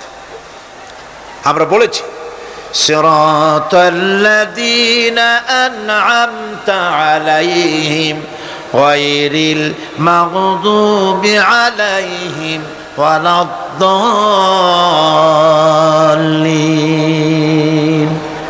নিয়ামত প্রাপ্তদের পথ চাই, অনুগ্রহ প্রাপ্তদের পথ, আর অভিশপ্ত পথভ্রষ্টদের পথ আমরা চাই না, আমরা পরিহার করে চলবো। এটা একটু ওয়াদাও বটে।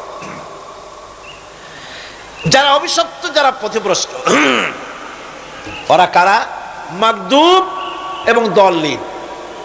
মাগদুব হচ্ছে অভিশপ্ত, দল্লিন হচ্ছে পথভ্রষ্ট।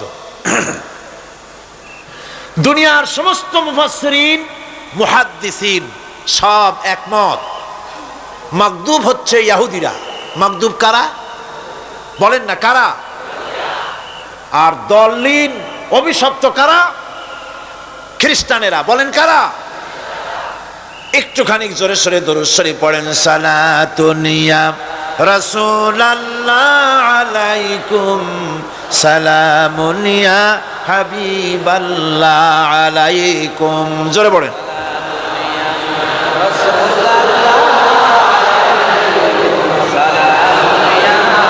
আদা সালাতুন ইয়া রাসূলুল্লাহ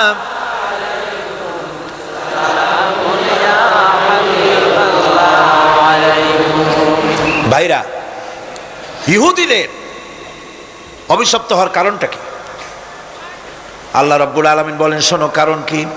وَضُرِبَتْ عَلَيْهِمُ الْمَسْكَنَةُ ذَلِكَ بِأَنَّهُمْ كَانُوا يَكْفُرُونَ بِآيَاتِ اللَّهِ وَيَقْتُلُونَ الْأَنْبِيَاءَ بِغَيْرِ حَقٍّ ذَلِكَ بِمَا عَصَوْا وَكَانُوا يَعْتَدُونَ। তাদের উপর দারিদ্র এবং অসহায়তার অভিশাপ বর্ষিত হয়েছে। এর কারণ হলো তারা আল্লাহ পাকের আয়াতকে অস্বীকার করেছে, তারা অকারণে আল্লাহর নবীদেরকে হত্যা করেছে এবং প্রত্যেকটি ব্যাপারে আল্লাহর শরীয়তের সীমা লঙ্ঘন করেছে। যুরিবাত আলাইহিমুল যিল্লাতু ওয়াল মাসকানা ওয়া বাউ বিগাদাবিন মিনাল্লাহ। আল্লাহ পাক বলেছেন চিরকাল ইহুদিরা অভিশপ্ত, তাদের কোনো আবাসস্থল হবে না, সারা জীবন ঘুরে বেড়াবে। আপনারা বলবেন কই ঘুরে বেড়ায় না, তো তাদের তো জায়গা হইছে জেরুজালেমে, ইসরায়েলে, সেখানে তারা জায়গা করে নিয়েছে। তাহলে এটা কেমন হলো? এটা এইভাবে হয়েছে, ওখানে তাদেরকে প্রতিষ্ঠিত করেছে আমেরিকা, ঠিক কিনা?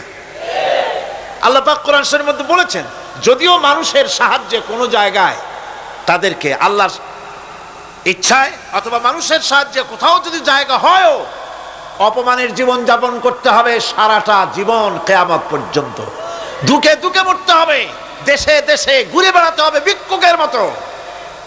সে অবস্থাই হয়েছে। আমেরিকা ওদের উপর থেকে হাত উঠায় নিক, মধ্যপ্রাচ্যের আজকের ২০ ফোড়া ইসরায়েল, আমেরিকা যদি তাদের রুবুবিয়াতে প্রতিপালনের হাতটা উঠায় নেয়, তাহলে আরব দেশে যত লোক আছে যুদ্ধ করা লাগবে না, এক পাশে গিয়ে পেশাব করলে ভাসিয়া লোহিত সাগরে চলে যাবে। সুতরাং এই ইহুদিদের পথ অনুসরণ করা যাবে না। ইহুদিরা অপরাধ করছিল কি? একটু আগেই বললাম, তারা আল্লাহর আয়াতকে অস্বীকার করেছে, তারা নবীদেরকে হত্যা করেছে, এটাই হলো তাদের অপরাধ। তারা শরীয়তের ব্যাপারে বাড়াবাড়ি করেছে। আর খ্রিস্টানরা, তাদের অপরাধ কি? তাদের অপরাধ হচ্ছে তারা আল্লাহর বিধানের উপরে তারাও বাড়াবাড়ি করেছে। তারা নিজেদের আল্লাহর বিধান বাদ দিয়ে নিজেদের মন গড়া জীবন যাপন শুরু করেছে। তারা ঈসা আলাইহিস সালামকে আল্লাহর ছেলে বানাইছে। তারা মদ খায়, তারা জিনা করে, তারা শুকর খায়। তাদের উপরে শরীয়তকে সম্পূর্ণ বুড়ো আঙ্গুল দেখায়া তারা মুশরিকের চাইতেও খারাপ হয়ে গিয়েছে, ঠিক কিনা? এরা, হিন্দুরা কখনো বলে না যে আল্লাহর ছেলে মেয়ে আছে, বলে নাকি? কিন্তু ওরা আল্লাহর ছেলে বানাইছে, মেয়ে বানাইছে, বউ বানাইছে। নাউজুবিল্লাহ। আমেরিকায়, ইংল্যান্ডে, সেসব জায়গায় গির্জায় আজ আর খ্রিস্টান যাওয়ার লোক নাই। সপ্তাহে একদিন ইবাদত করে, সানডে। সেই সপ্তাহের একদিনও ইবাদত করতে লোক পাওয়া যায় না। সেদিন তারা ফুর্তিনার্তি করার জন্য বউ বাচ্চা নিয়ে, মদ টদ নিয়ে, সিবেচে গিয়ে কাপড় চোপড় ভালাইয়া যা খুশি তাই করে। তারা মসজিদে আসে না, কি বলে, গির্জায় যায় না। ফলে আমার নিজের চোখে দেখেছি বহুত গির্জা এমন আছে যার সামনে লেখা আছে ফর সেল, বিক্রয়ের জন্যে। এই সাইনবোর্ড যখন লাগায়, এলাকার মুসলমানেরা চান্দা তুলিয়া গির্জা কিনা সব সমানে মসজিদ বানাইতেছে। ইংল্যান্ডে আজ থেকে 100 বছর আগে মসজিদ ছিল মাত্র একটা। সেই গ্রেট ব্রিটেনে এখন মসজিদের সংখ্যা 7,000-এর উপরে। আলহামদুলিল্লাহ। সুতরাং এই খ্রিস্টান এবং ইহুদিদের পথ অনুসরণ করা যাবে না। কিন্তু তারপরেও আমরা অনুসরণ করছি না, করছি না? করছি। বিশ্বকবি, কবি সম্রাট আল্লামা ডক্টর ইকবাল রহমাতুল্লাহ আলাইহি সুন্দর করে বলেছেন, ওয়াদা মে হো তুম নসারা তু তামাদ্দুন মে হুনুদ, ওয়াদা মে হো তুম নসারা তু তামাদ্দুন মে হুনুদ, ये मुसलमान हैं जिन्हें देख के शर्माए यहूद। চাল চলনে হিন্দু তুমি, বেশভূষাতে খ্রিস্টান, মুসলমান এই যারে দেখে ইহুদ করে লজ্জা জ্ঞান। তুমি নাকি মুসলমান? কাপড় চোপড় দেখলে মনে হয় তুমি তো খ্রিস্টান, জামা কাপড় তোমার অবস্থা দেখলে মনে হয় তুমি খ্রিস্টান, তোমার ওঠা বসা, বিয়ে শাদী, সংস্কৃতি দেখলে মনে হয় তুমি হিন্দু, আর তোমার লেনদেন দেখলে ইহুদিরা পর্যন্ত তোমাকে ঘৃণা করে। কথা ঠিক কিনা? কথা ঠিক কিনা? এই হলো মুসলমানদের অবস্থা। সুতরাং আল্লাহ পাক বলছেন ইহুদিদেরকে ছাড়তে হবে, খ্রিস্টানদের অনুকরণ ছাড়তে হবে। ইহুদি খ্রিস্টান সকলের অনুকরণ ছেড়ে দিয়ে নিয়ামত প্রাপ্ত ওই 4 শ্রেণীর লোকের অনুসরণ করতে হবে, তাহলেই খাঁটি মুসলমান হওয়া যাবে। কোন আলহামদুলিল্লাহ। এই হলো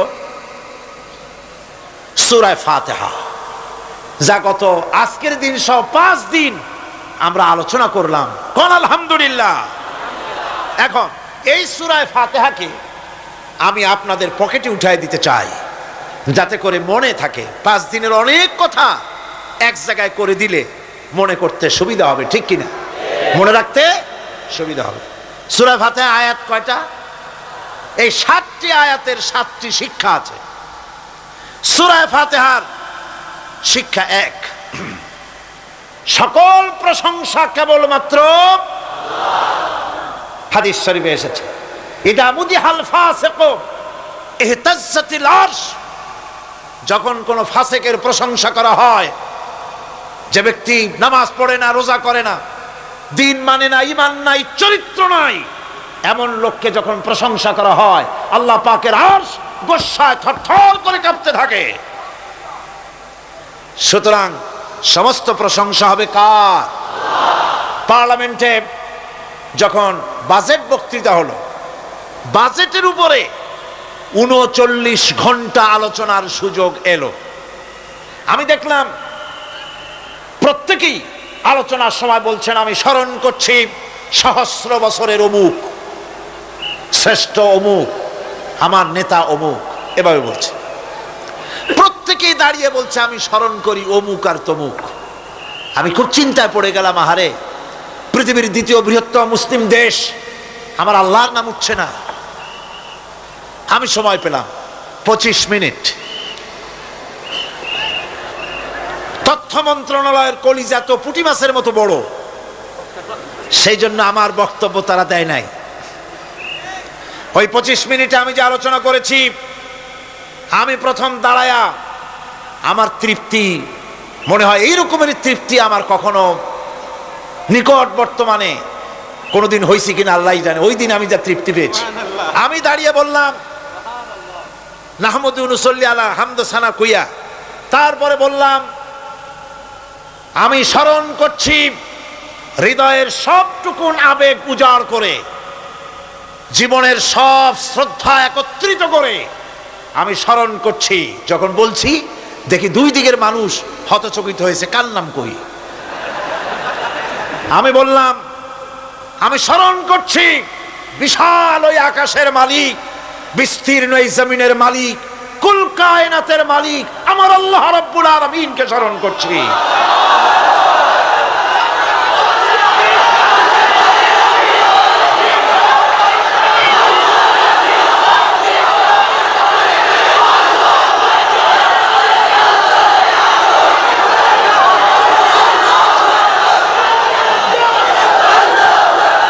সুতরাং আমি দারুণ তৃপ্তি পেয়েছি। আপনাদেরকেও বলি, প্রশংসা হবে কেবলমাত্র আল্লাহ পাকের। প্রশংসা কার? আর প্রশংসা হবে বিশ্ব নবী জনাবে মুহাম্মদ রাসূলুল্লাহ সাল্লাল্লাহু আলাইহি ওয়াসাল্লাম। চিৎকার মেরে সারা জীবন আল্লাহ এবং রাসূলের প্রশংসা করতেই থাকবো ইনশাআল্লাহ। আমাদের করতে হবে, মুসলমানদের দায়িত্ব। আর প্রশংসা করব যারা আমার রাসূলের, আল্লাহর হুকুম মানে আর আমার রাসূলের অনুসরণ অনুকরণ যারা করে, তারা আমাদের সম্মানের পাত্র, আলহামদুলিল্লাহ। 2, শেষ বিচারের একমাত্র মালিক হচ্ছেন আল্লাহ পাক। সূরা ফাতিহার 2য় শিক্ষা, শেষ বিচারের দিন, ডে অফ জাজমেন্ট, শেষ বিচারের দিনের মালিককে? একচ্ছত্র অধিপতি আল্লাহ রাব্বুল আলামিন। যেদিন কেউ কথা বলতে পারবে না আল্লাহ পাকের নির্দেশ ছাড়া, সেই হাসরের মাঠের একচ্ছত্র মালিক আল্লাহ পাক। সুপ্রিম কোর্টের সুপ্রিম কোর্ট, সমস্ত জাস্টিসদের জাস্টিস হবেন আল্লাহ সুবহানাহু ওয়া তাআলা। এটা হলো 2য় শিক্ষা, মনে রাখতে হবে। সেদিন আল্লাহ পাক তিনি বিচার করবেন, কঠিন বিচার হবে সেদিন, এটা মনে রাখতে হবে। 3 নম্বরের শিক্ষা হচ্ছে সূরা ফাতিহার শিক্ষা নাম্বার 3, জীবনের সকল ক্ষেত্রে গোলামি, আনুগত্য, দাসত্ব একমাত্র কেবলমাত্র শুধুমাত্র আল্লাহ রাব্বুল আলামিনের। গোলামি কার হবে? চিল্লায় বলেন, কার হবে? 3। 4 নম্বরে সাহায্য চাইতে হবে কেবলমাত্র কার কাছে? আল্লাহ পাকের কাছে। 5, হেদায়েতের গ্রন্থ হিসাবে গ্রহণ করতে হবে আল্লাহ পাকের কোরআনে কারীমকে। 6, অনুসরণ করতে হবে কেবলমাত্র নবীয়িন, সিদ্দিকিন, শুহাদা, সালেহিনদেরকে। 7, জীবনের সকল স্তর থেকে ইহুদি এবং নাসারাদের প্রভাব মুক্ত করতে হবে নিজের জীবনকে। ইহুদি, নাসারা, আল্লাহ বিরোধী যারা মুশরিক, নাস্তিক, মুরতাদ, এ সবগুলি থেকে নিজেকে মুক্ত করতে হবে। গোলামি হবে কেবলমাত্র আল্লাহ পাকের। আর এইভাবে 7টি আয়াতের 7টি শিক্ষা আপনাদের সামনে পেশ করলাম। আল্লাহ রাব্বুল আলামিন এগুলি যেন মানার তৌফিক আমাদের দেন, আমরা বলি আমিন। আর জোরে বলেন আমিন। বন্ধুগণ, গায়রিল মাগদুবি আলাইহিম ওয়ালাদ-দাল্লিন আমরা পড়ি, ইহুদি এবং খ্রিস্টানের পথ অনুসরণ করব না বলি, কিন্তু এই তো 1 জানুয়ারি আসতেছে। 1 জানুয়ারি 1997 সন, 31 ডিসেম্বর রাত 12টা 1 মিনিটের সময় বাংলাদেশের শহর সমূহে বাজি পোড়ানো শুরু হয়। কথা ঠিক কিনা? আমি জিজ্ঞেস করতে চাই, এটা কি খ্রিস্টানের দেশ? জোরে বলেন, এটা কি খ্রিস্টানের দেশ? অবশ্য আমাদের দেশে খ্রিস্টান, হিন্দু, বৌদ্ধ যারা আছে তারাও আমাদের নাগরিক, সন্দেহ নাই। কিন্তু এই দেশ হচ্ছে পৃথিবীর 2য় বৃহত্তম মুসলিম দেশ। খ্রিস্টানেরা নববর্ষ উদযাপনের জন্য বাজি পোড়াক, ফুর্তি করুক, যা বললায় তাই করুক, কিন্তু একজন মুসলমান এই নববর্ষ উদযাপনের জন্য বাজি পোড়াতে পারে না, বোমা ফুটাতে পারে না, ফুর্তি করতে পারে না। কোন মানে নাই, জাস্টিফিকেশন নাই। এটা যদি করা হয় আপনি খ্রিস্টানদের গোলামি করছেন, এটাই প্রমাণিত হবে। 1 বৈশাখ নববর্ষ উদযাপন করা হয় আমাদের দেশে। আজ 2-4 বছর ধরে শুরু হয়েছে 1 বৈশাখ উদযাপন করা। 1 বৈশাখে সকালবেলায় বাসন্তী রঙের শাড়ি পরে সারা রাত রাস্তায় আলপনা এঁকে রমনা লেকের পাশে গিয়ে যুবতী আর যুবকরা বাসন্তী রঙের শাড়ি পরে সূর্য উদয়ের পানে করজোড়ে সেদিকে তাকিয়ে বলে, এসো হে নববৈশাখ স্বাগতম হে। বৈশাখও বলে, বাবাজিরা আমারে ডাকতেছো? ওয়েট এন্ড সি, অপেক্ষা করো, আসতেছি। যে বৈশাখকে ডাকা হলো, স্বাভাবিক বৈশাখ কাল বৈশাখীর রুদ্র রূপ ধারণ করে 180 মাইল স্পিডে এসে বাড়ি ঘর কল কারখানা ভাঙ্গা জনমের মতো স্বাগতম হে।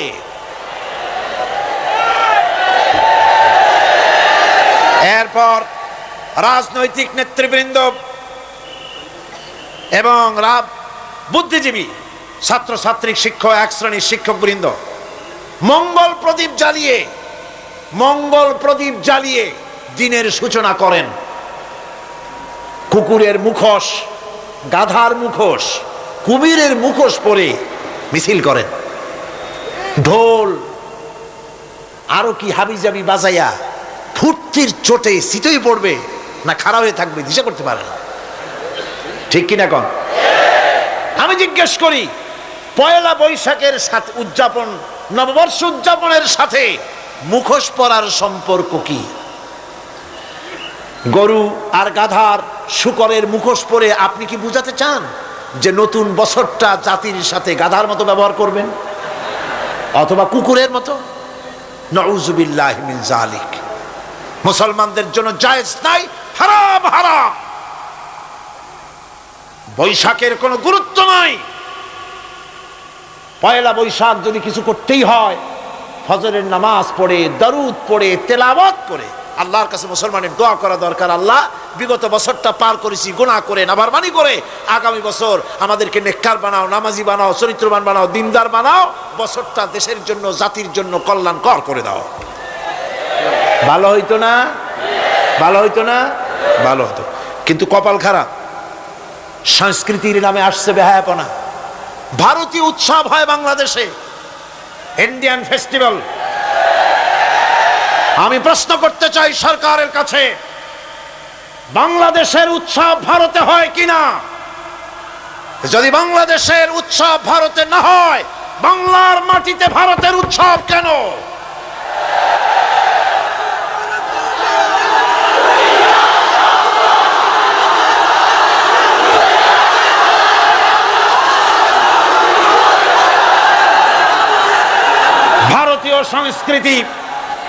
ভারতীয় সংস্কৃতি মুসলমানদের জন্য এইডসের চাইতেও মারাত্মক। ওই সংস্কৃতির সাথে আমাদের কোনো মিল নাই। তেল আর পানি কোনোদিন মিশবে না। আমাদের সংস্কৃতি সম্পূর্ণ আলাদা, ঈমান ভিত্তিক, তাওহীদ ভিত্তিক সংস্কৃতি আমাদের। যুবতী মেয়েদেরকে এনে প্রতিদিন সপ্তাহে সপ্তাহে ডজনকে ডজন শিল্পী আনা হচ্ছে আমাদের দেশে, গায়িকা, নর্তকী। আমাদের দেশের ভাবমূর্তিকে নষ্ট করা হয়েছে। গান বাজনার দিকে উঠে পড়ে লেগে গিয়েছে জাতি আজ। এ জাতির দুর্ভাগ্য কোথায় গিয়ে ঠেকবে আল্লাহ পাক জানেন। আমরা মুসলমান, আমাদের উন্নতি, আমাদের উরুজ, আমাদের জওয়াল, আমাদের উন্নতি আর আমাদের অবনতি কিসে হবে? বিশ্ব উন্নতির ইতিহাস তোমারে শোনাই। এ জাতির হাতে যতদিন ছিল তরবারি, এ জাতির হাতে যতদিন ছিল কোরআন, গোটা পৃথিবী তার পায়ের উপরে চুমা খেয়েছে। আর যেদিন কোরআনের পরিবর্তে জাতির হাতে এসেছে তানপুরা, বেহালা, ঢোল, সারিন্দা, নারিন্দা, সারেগামা, পাদানিসা, তখনই কপাল পুড়েছে জাতির।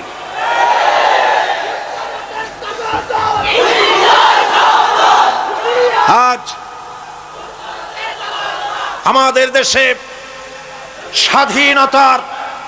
স্বাধীনতার রজত জয়ন্তী উদযাপন হয়েছে শুধু গান আর গান, নাচ আর নাচ। সরকারের কোটি কোটি টাকা খরচ হয়েছে। স্বাধীনতার জন্য তো উৎসব করবই। স্বাধীনতা থাকলে আমরা থাকবো, স্বাধীনতা না থাকলে আমরা গোলাম হয়ে যাব, ঠিক কিনা? কিন্তু আমার পদ্ধতি আলাদা, আমার ইসলামের পদ্ধতি আলাদা। আমরা হিন্দুর মতো, খ্রিস্টানের মতো নাচতে পারি না, গাইতে পারি না, ঢোল বাজাতে পারি না। বিজয় এলে কি করবেন আল্লাহ শিখাই দিয়েছেন। কে শিখিয়েছে? আল্লাহ রাব্বুল আলামিন বলেন, ইযা জাআ নাসরুল্লাহি ওয়াল ফাত ওয়ারাআইতান নাসা ইয়াদখুলুনা ফি দীনিল্লাহি আফওয়াজা ফাসাব্বিহ বিহামদি রাব্বিকা ওয়াস্তাগফির ইন্নাহু কানা তাওয়াবা।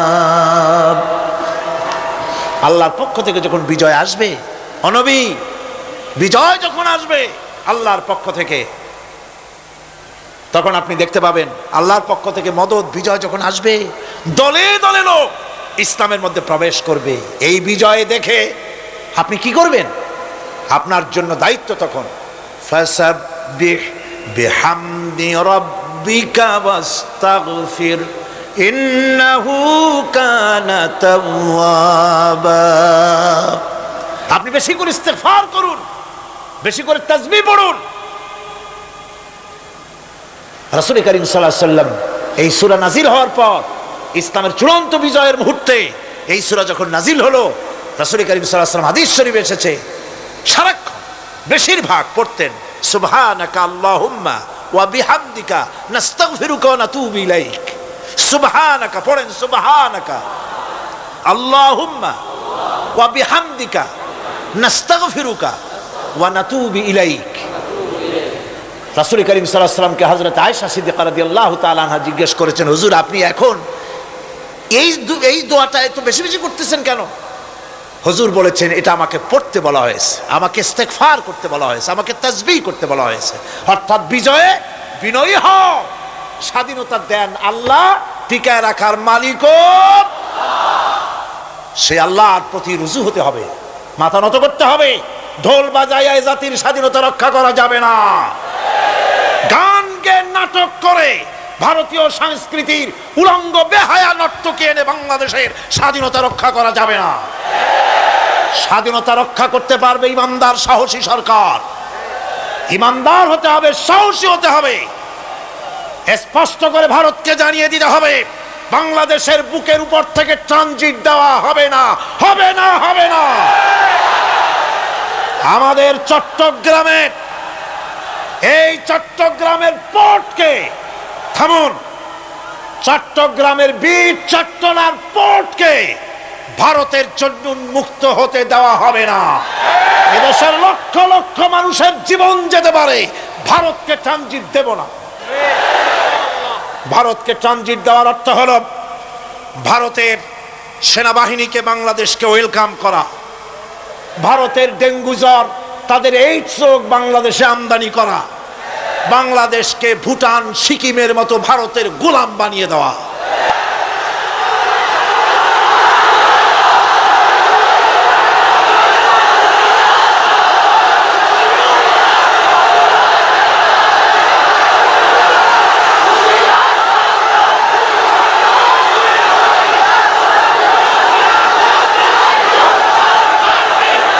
বন্ধুগণ, বন্ধুগণ, আমি বলতেছিলাম থামুন।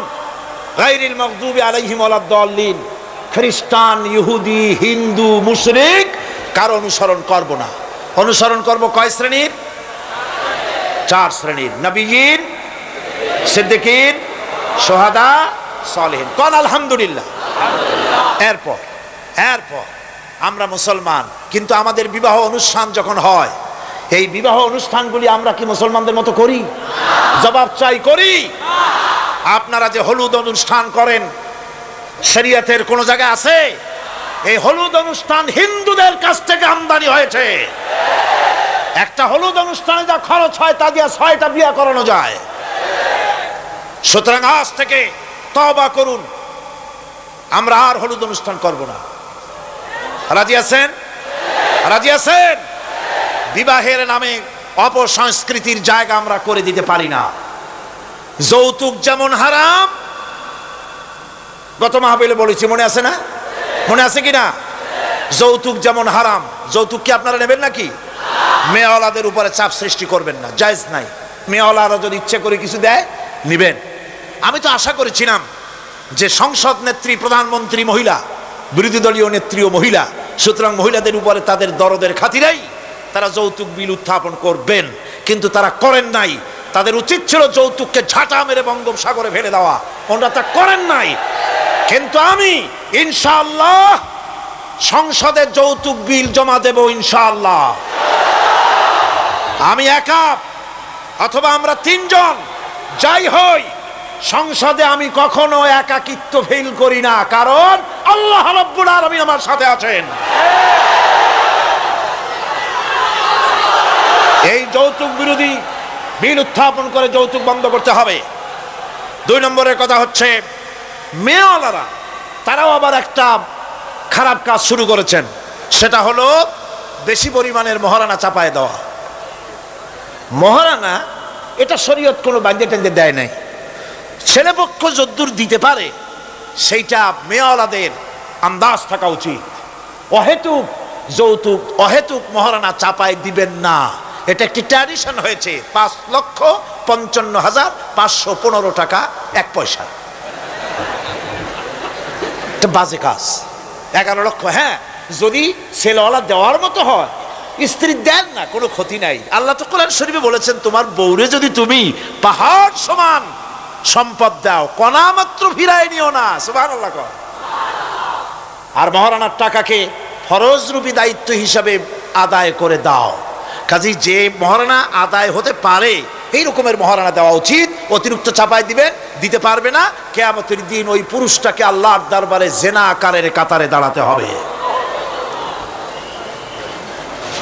আমাদের বিবাহ সম্পর্কে এই কথাটা বললাম, মনে রাখবেন, যৌতুক নিবেন না, আর অতিরিক্ত মহারানার বোঝাও চাপায় দিবেন না।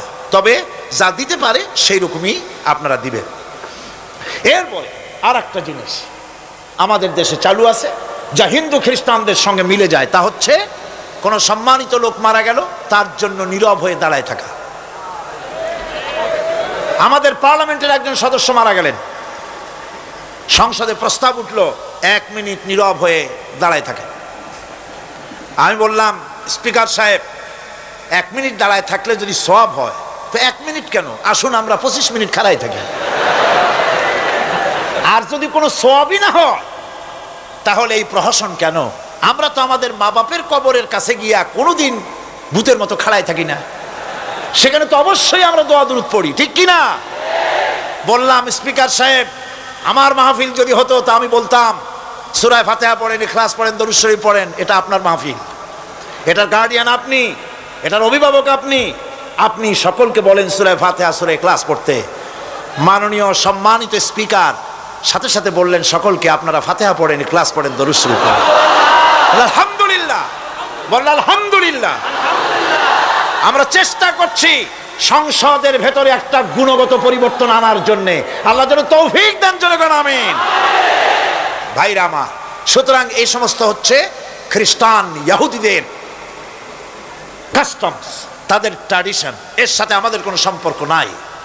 হিন্দুরা খ্রিস্টানেরা কেউ মরে গেলে পরে দাঁড়ায় থাকুক, শুয়ে থাকুক, যেমনি পারে তেমনি করুক, কিন্তু আমি তো মুসলমান, আমি কি? জোরে বলেন, আমরা কি? ইসলাম যা এলাউ করে না আমরা তা করতে পারি না। এটা যেন আমাদের সকলের মনে থাকে বন্ধুগণ। এরপরে আমি আরজ করতে চাই, আমি মোনাজাতের দিকে এগোচ্ছি।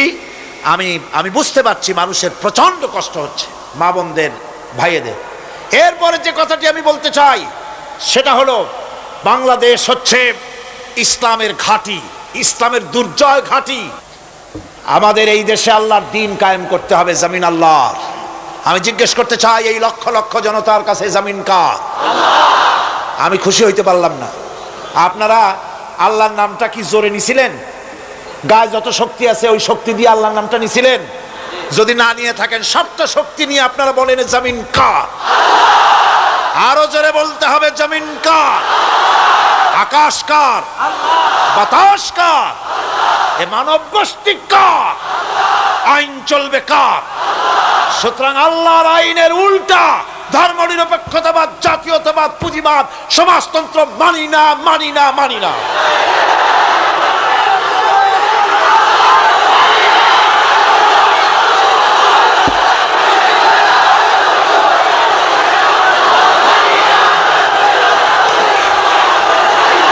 আল্লাহর এই জমিনে, সরে যাও, আল্লাহর এই জমিনে প্রয়োজন হচ্ছে আল্লাহর দ্বীন প্রতিষ্ঠার জন্য ঐক্যবদ্ধ প্রচেষ্টা। এজন্য চাই ওলামা মাশায়েখদের ঐক্য। কি চাই? ওলামা মাশায়েখদের ঐক্য চাই। কথা ঠিক কিনা?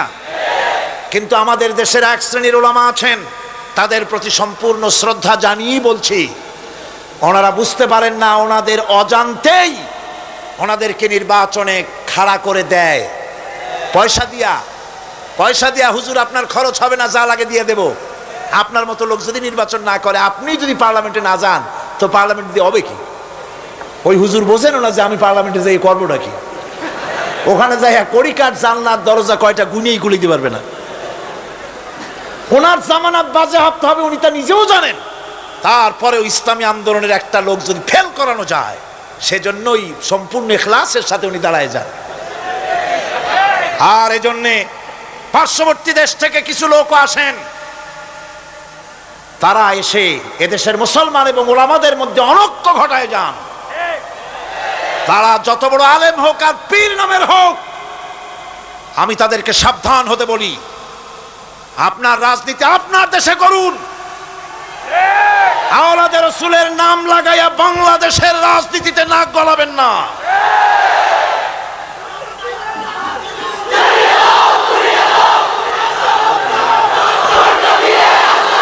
ওলামাদের এক হতে হবে। আমি ওলামায়ে কেরামদের খেদমতে আরজ করি, যদি এক আমরা না হতে পারি, দ্বীন প্রতিষ্ঠা হবে না। কিয়ামতে আল্লাহর কাছে দায়ী হতে হবে। জনগণের কোনো দোষ নাই। জনগণের দোষ আছে?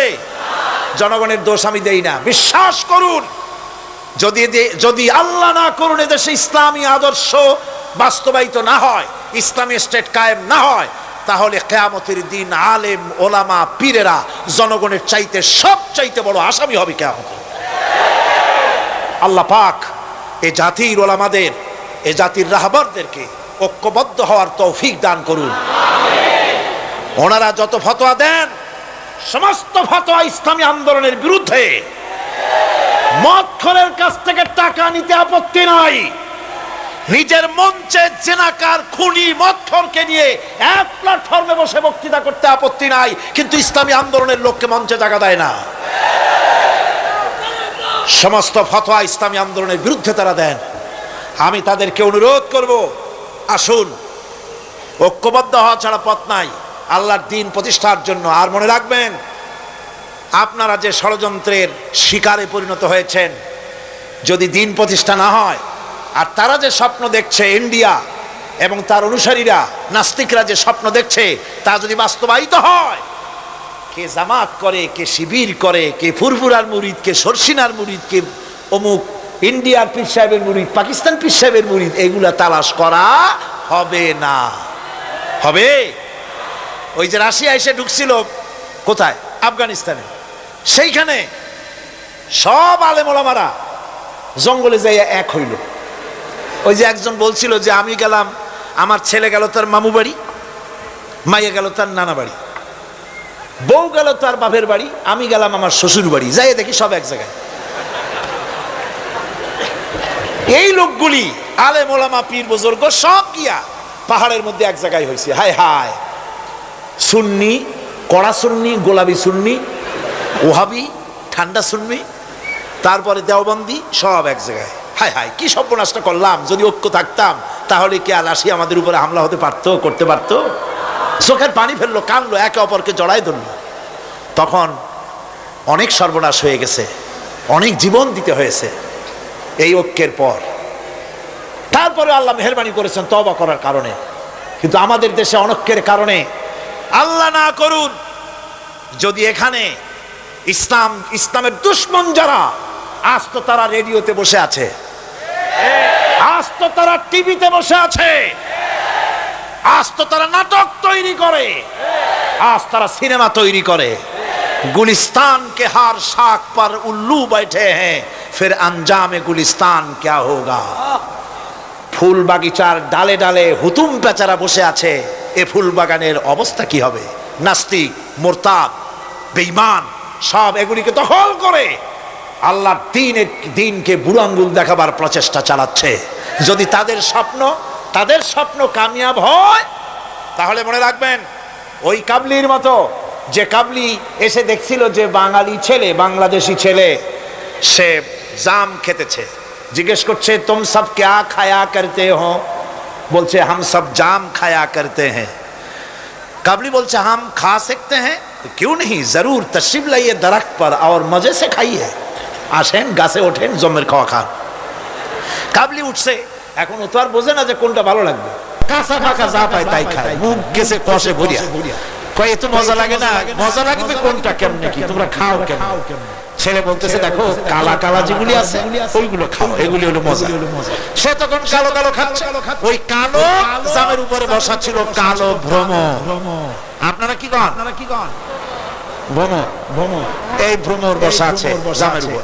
কাবলি তো আর বোঝে টোঝে না, ভ্রমরা শুদ্ধা ধরছে, কাবলির হাতের মধ্যে ভ্রমর পড়ছে। এখন কাবলির হাত তো বোঝেন সাগর কলার মতো আঙ্গুল, ওর ভিতরে ভ্রমর পড়ে ভোঁ ভোঁ করছে। काबली बोलছে भों करो भां करो छोड़ेगा नहीं, काले काले जितने पाएंगे सब खा छोड़ेंगे। কালো পাইলি হইছে।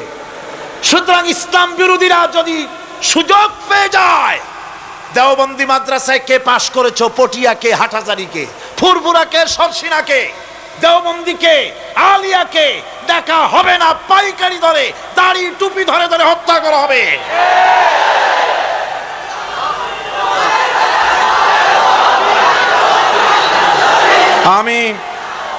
আমি অত্যন্ত বিনীতভাবে চট্টগ্রামের তাফসিরের কোরআন মাহফিলের পক্ষ থেকে গোটা দেশবাসীকে আহ্বান জানাই, আলেম ওলামাদের প্রতি বলি, আপনাদের পায়ে ধরি, ওলামা হযরত পীর সাহেব কেবলারা আপনাদের পায়ে ধরি, আল্লাহর রাস্তায় ঐক্যবদ্ধ হন, ইসলামী আন্দোলনের বিরুদ্ধে ফতোয়া দিবেন না। এটি আত্মঘাতী কাজ, নিজেদের সর্বনাশ নিজেরা করছেন, নিজেদের পায়ে নিজেরা কুড়াল মারতেছেন। এরপরে আমি যুবকদের জন্য বলবো, যুবকরা তোমরা যারা মাহফিলে এসেছো, মাহফিলে যুবকরাই বেশি আসে আলহামদুলিল্লাহ। এই জন্য মাহফিলে লোক ঠেকাবার জন্য কত যে চেষ্টা, তাদের চেষ্টার কোনো অবধি নাই। এই আমার বিরুদ্ধে 1989-90 দুইটা বছর যা জ্বালানো হয়েছে, যেখানে যাই আমি যাওয়ার আগেই হযরত হরতাল শরীফ আইসে হাজির, 144 ধারা হাজির।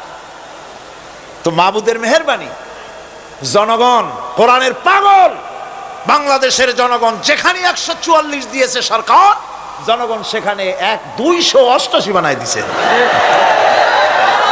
এক পত্রিকায় দেখলাম সেখানে লিখেছে হরতালও সফল, তাফসিরও সফল। তা আবার কেমনে? তারপরে দেখলাম উনি নিজেই লিখছেন, তিনি আবার এখনকার সরকারের একজন মন্ত্রীও, প্রতিমন্ত্রী। তিনি লিখছেন সেখানে যে সাইদি যেখানে যায় হরতালের ডাক দেওয়া হয়। তো হরতালের ডাক দেওয়া হলো পরে স্কুল বন্ধ, কলেজ বন্ধ, মাদ্রাসা বন্ধ, দোকানপাট বন্ধ, কারখানা বন্ধ। সন্ধ্যার দিকে কারো কোনো কাজ নাই, সব তাফসিরে হাজির। তো দুটোই সফল হলো। কোরআনের পাগল থেকে, কোরআনের পাগলদেরকে কোরআন থেকে বঞ্চিত করা, দূরে রাখা ওদের সবচাইতে বড় ভয়। বুড়ারা ওরাই যাবে মাহফিলে, যুবকরা যায় কেন? ওদের চিন্তা যে আমাদের পুকুরের জিয়ানো মাছগুলি সব তো নিয়ে গেল, ঠেকাইতে পারবে না। এই যুবকদের শরীরের ভিতরে রক্ত কার? না না, আল্লাহর রক্ত না, আন্দাজে কথা কইেন না। এই যুবকদের মধ্যে রক্ত হিন্দুর রক্ত নাই, সূর্য সেনের এক ফোঁটা রক্ত নাই, রবীন্দ্রনাথের রক্ত নাই। এ কোটি কোটি মুসলমান যুবকের ভেতরে রয়েছে শাহ মখদুম, শাহ আমানতের রক্ত, হাজী শরিয়তুল্লাহর রক্ত রয়েছে, হাজী নিসারউদ্দিনের রক্ত, তিতুমীরের রক্ত রয়েছে। সুতরাং এই মুসলমান যুবকদেরকে ইসলামের রাস্তা থেকে সরিয়ে দেওয়া যাবে না। যুবকদের বলি, আল্লাহর দ্বীন কায়েমের জন্য ঐক্যবদ্ধ হতে হবে। বাংলাদেশ আল্লাহর জমিন, কোরআনের আইন এখানে প্রতিষ্ঠার জন্য যুবকদের বলি, ইসলাম শেখো, কোরআন শেখো, চরিত্র বানাও। When character is lost, everything is lost. চরিত্রই যখন হারাবে, তখন তোমার কাছে হারাবার মতো আর কোনো জিনিস বাকি থাকবে না। চরিত্রকে বলবৎ রাখবে। চরিত্র হলো সবচাইতে মানুষ হওয়ার জন্য চরিত্র শ্রেষ্ঠ জিনিস।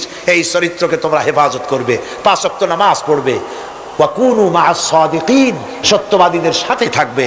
যারা ইসলামের আন্দোলন করে তাদের সাথী হও, তাদের কর্মী হও। আল্লাহ রাব্বুল আলামিন তোমাদেরকে যুগের খালিদ বিন ওলীদ আল্লাহ বানায় দিবেন। আমি তো বিশ্বাস করি এই যুবকদের হাতে ইসলামের পতাকা উড়বে বাংলাদেশে ইনশাআল্লাহ।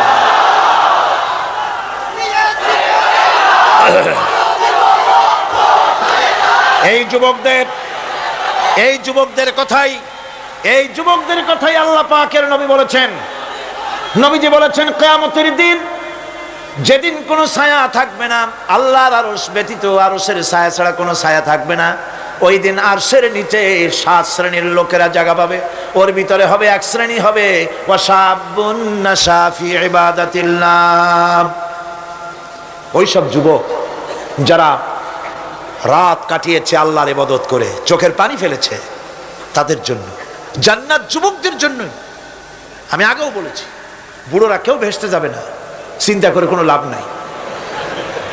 কালো মানুষ আর বুড়া মানুষ ভেস্তে যাবে না, কোন মৌলভী সাহেবের ফতোয়া নয়, স্বয়ং রাসূলুল্লাহ বলছেন।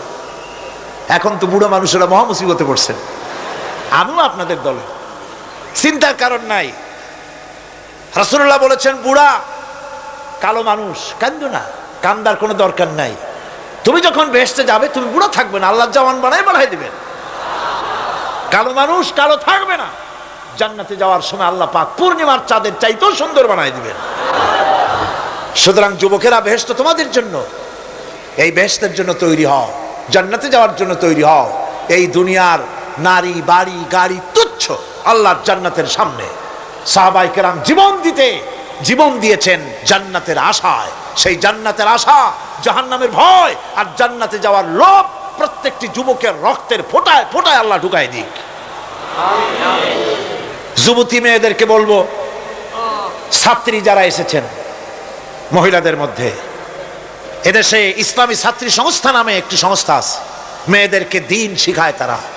যেখানে মেয়েরা তাদের সতীত্ব বজায় রাখতে পারে না, দিন শিখতে পারে না, সেখানে কলেজে, বিশ্ববিদ্যালয়, হাই স্কুলে ইসলামী ছাত্রী সংস্থা একটা নিয়ামত। জোরে কোন আলহামদুলিল্লাহ।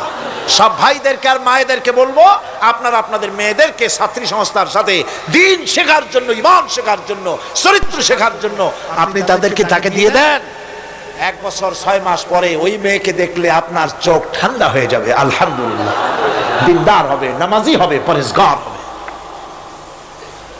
এরপরে যুবকদের কথা বললাম, যুবতী মেয়েদের কথা বললাম, এখন বলবো আমি সরকারি অফিসারদের কথা। সরকারি অফিসার যারা, প্রশাসনিক দায়িত্বশীল যারা, তারা হচ্ছেন আমাদের সবচেয়ে নিকটতম লোক। তারা জনগণের খেদমত করছেন। আলহামদুলিল্লাহ কর, সকলে কোন আলহামদুলিল্লাহ। আমি দোয়া করি তাফসীরের মাহফিলের পক্ষ থেকে সরকারি অফিসার যারা, ম্যাজিস্ট্রেট আছেন, জজ আছেন, ডিসি আছেন, এনডিসি আছেন, এডিসি আছেন, টিএনও আছেন, সর্বস্তরের সচিব থেকে শুরু করে দারোগা পর্যন্ত সর্বস্তরের প্রশাসনিক দায়িত্বশীল ব্যক্তিবর্গকে আল্লাহ রাব্বুল আলামিন ঈমানি যোগ্যতার সাথে সরকারি দায়িত্ব পালনের তৌফিক দিন। তবে একটা কথা বলবো, আপনি যে দায়িত্বে আছেন, আপনি সরকারকে খুশি করার জন্য অবৈধ কাজে লিপ্ত হবেন না। আপনার বিবেক যদি বাধা দেয়, বিবেককে ফাঁকি দিয়ে অন্যায় কাজে হাত দিবেন না। এক শ্রেণীর লোক আছে, যে সরকার আছে সেই সরকারকেই বলে আপনার জন্য আমরা তো অপেক্ষা করতেছিলাম। এরা হলো বীরবলের মতো। সম্রাট আকবরের নাম মনে আছেন আপনাদের? তার কত রত্ন ছিল দেখছেন? কেউ কয় 5 রত্ন, কেউ কয় 6 রত্ন। ইতিহাস ভুলবেন না, ইতিহাস মনে রেখে। নবরত্নের এক রত্ন ছিল, নাম হলো বীরবল। সম্রাট বাজারে গিয়েছে, তরকারি দেখতে গিয়ে বেগুন চোখে পড়েছে। বেগুন দেখে খুব লক্ষ্য করে দেখছে। বীরবল বলছে, জাহাপানা খুব পছন্দ নাকি? দেখতে তো খুবই সুন্দর। বীরবল বলছে, জাহাপানা এই যে বেগুন, এটার নাম হচ্ছে বাগুন, অর্থাৎ এর অনেক গুণ। এটা যদি ভর্তা করে খান, আপনার মাথার চুল কখনো উঠবে না। এটা যদি ভাজি করে খান, আপনার স্বাস্থ্য ক্রমেই ভালো হবে। এটা যদি আপনি তরকারি মাছের সাথে মিলায় খান, আপনার রাজত্ব আরো দীর্ঘায়ু হবে। এই রকমের অনেক ফজিলত বয়ান করলো। তারপরে বলে, ঠিক আছে কেন? ওগুলি কেনা হইলো, রান্না হইলো, জনমের খাওয়া খাইলো। আর এখন বেগুন জন্মের খাওয়া খাইলে যা হয়, টয়লেট রিজার্ভ। মেজাজ খারাপ সম্রাটের। বীরবল এসে দেখে মেজাজ স্ট্রং হয়ে আছে। বাদশা, জাহাপানা কি হয়েছে? আরে বেটা, তুমি কি তরকারির ফজিলত বয়ান করলা? আমার তো পেটের ব্যথায় অস্থির। কয়, হুজুর এই একটা তরকারি নাকি? ওটার নাম তো বেগুন, ওর কোনো গুণই নাই। এটা খাইলে পরে কাখাউস হয়, পাছলা হয়, একজিমা হয়, ব্রঙ্কাইটিস হয়, নিউমোনিয়া হয়। এটা খাইলে পরে কত লোক মারা গেছে কলেরা বসন্ত হইয়া। এটা তো তরকারি? আকবর কয়, সর্বনাশ, আমার তো পেটের ব্যথা সেরে গেছে তোমার এই বক্তৃতা শুনে। বলে, কিরকম? কালকেই বেগুনের এত ফজিলত বর্ণনা করলে, আর আজকেই বেগুনের এত কুচ্ছা বলছো তুমি, একই মুখে দুই রকম। বীরবল বলছে, জাহাপানা কিছু মনে নেবেন না, আমি তো বেগুনের চাকরি করি না, আমি তো জাহাপানার চাকরি করি। কালকে আপনি বলেছেন বেগুন দেখতে সুন্দর, আমার পক্ষে যতদূর সম্ভব ফজিলত বয়ান করেছি। আজকে আপনি বলছেন বেগুন খারাপ, আর আমি কি খারাপ ভালো করি আমার কল্যাণটা হারাবো নাকি? আমার দেশের সচিব থেকে শুরু করে সর্বস্তরের অফিসারদের বলবো, সরকারকে ক্ষতি করার জন্য ইসলামের বিরুদ্ধে পদক্ষেপ নেবেন না। ইসলামের পক্ষে থাকুন, এই কথা কখনো ভুলে যাবেন না। আল্লাহ রাব্বুল আলামিন আপনাদেরকে সিংহের মতো, আপনাদেরকে ব্যাঘ্রের মতো ঈমানি মজবুতির সঙ্গে ঈমানের দায়িত্বের সাথে সরকারি দায়িত্ব পালনের তৌফিক আমার আল্লাহ যেন দান করেন, দোয়া করি। এরপরে বলবো আমার মা বোনদের কথা, যারা কষ্ট করে এসেছেন। আমরা মোনাজাতের দিকে ক্রমে এগিয়ে যাচ্ছি, বক্তব্য শেষ পর্যায়ে এসেছি। মা বোন, আমাদের বোনেরা, আমাদের মায়েরা আমাদের কাছে সবচাইতে সম্মানের পাত্রী। কোন আলহামদুলিল্লাহ। আসতে বললেন কেন? সকালবেলা এখানে মহিলা অনুষ্ঠান হয়েছিল, হাজার হাজার মা বোনেরা এসেছিলেন। একজনে প্রশ্ন করলেন যে স্বামীর পায়ের তলে নাকি স্ত্রীর জান্নাত। আমি বলেছি এটা বাজে কথা, মিথ্যে কথা। স্বামীর পায়ের তলে রাসূলুল্লাহ এরকম কথা কখনো বলেন নাই, বরং হুজুর বলেছেন মায়ের পায়ের তলে সন্তানের জান্নাত। আলহামদুলিল্লাহ। আমি আগেও বলেছি আমরা পুরুষ, আমাদের পায়ের তলে জুতা, আর আপনারা পর্দার আড়ালে আমাদের বোনেরা মায়েরা, আপনাদের পায়ের তলে আল্লাহর জান্নাত। আপনারা খাদিজার উত্তরসূরি, আপনারা ফাতেমার উত্তরসূরি, আপনারা হযরত আয়েশার উত্তরসূরি। আপনাদের সতীত্বকে বিনষ্ট করার জন্য এক শ্রেণীর বুদ্ধিজীবীরা আপনাদেরকে ময়দানে নামাতে চায়। ইসলাম আপনাদেরকে অধিকার দিয়েছে, এত বড় অধিকার কেউ দেয়নি। আমি সব সময় বলি, মায়েরা বোনেরা আমার দেশের মুসলিম মহিলারা যদি জানতেন ইসলাম তাদেরকে কি মর্যাদা দিয়েছে, এটা যদি তারা জানতেন, তাহলে ইসলামের দেওয়া অধিকারটা পাওয়ার জন্য তারা রাস্তায় নেমে মিছিল করতেন যে শুধু ইসলাম আমাদের যে মর্যাদা দিয়েছে সেইটা ফিরায় দাও, আর কিচ্ছু চাই না, ওইটাই ফেরত দাও। মা বোনেরা, ইসলাম প্রতিষ্ঠিত হলে পরে বাংলাদেশে যদি ইসলাম কায়েম হয়, আপনাদের চাকরি, শিক্ষা, ব্যবসা, আপনাদের সবটা ইসলাম সংরক্ষণ করবে। অর্ধেক জনশক্তি নারী, আপনাদেরকে অবহেলা কেউ করতে পারবে না। রাসূলুল্লাহ করেন নাই, আল্লাহ করেন নাই। রাসূলের মসজিদে আল্লাহর নবী নিজে মহিলাদের জন্য জায়গা করে দিয়েছেন। আজও মসজিদে নববীতে বাবুন নিসা, মহিলাদের জন্য আলাদা দরজা রিজার্ভ হয়েছে। আলহামদুলিল্লাহ, আলহামদুলিল্লাহ। আমার মা বোনেরা, রাসূলুল্লাহ সাল্লাল্লাহু আলাইহি ওয়াসাল্লামের সব ছেলেরা, ছেলে মারা গেলেন, বেঁচে ছিলেন সব মেয়েরা। এমন একটা হাদিস খুঁজে পাওয়া যাবে না যে আল্লাহর নবী দোয়া করে বলেছিলেন আল্লাহ ছেলে মরে গেল, আমার একটা ছেলে দাও। মেয়েতেই সন্তুষ্ট ছিলেন, কোন আলহামদুলিল্লাহ। আমার হুজুর বলেছেন বিদেশে যাবে, বাজারে যাবে, কিছু না কিছু উপহার সামগ্রী বাড়ি কিনে নিয়ে যাও, আর ঘরের মধ্যে ঢুকে প্রথমেই দিবে, মেয়েকে দিয়ে দেওয়া শুরু করবে। সুবহানাল্লাহ, কত ইচ্ছা করে না মেয়েরা? প্রথমে কারে দিবা? মনে রাখবেন আপনারাও, প্রথমে মেয়েকে দিবেন, প্রথমে মেয়েকে দিবেন, মেয়েকে যত্ন করবেন। অনেক কপাল পোড়া পুরুষ আছে, বারবার মেয়ে হয় দেখে মুখটা কালো হয়ে যায়, বউকে তালাক পর্যন্ত দেয়। এগুলি যায়। মেয়ে নিয়ামত, মেয়ে কি নিয়ামত। মেয়েদেরকে সম্মান করুন, মেয়ে জাতিকে সম্মান করুন। পত্র পত্রিকায় দেখি স্কুল যখন ছুটি হবে, girls school, girls high school, girls college ছুটি হবে যখন, বা ক্লাস শুরু হবে যখন, রাস্তার পাশে এক শ্রেণীর বখাটে ছেলেরা গিয়ে দাঁড়ায় থাকে, শীষ দেয়, বাজে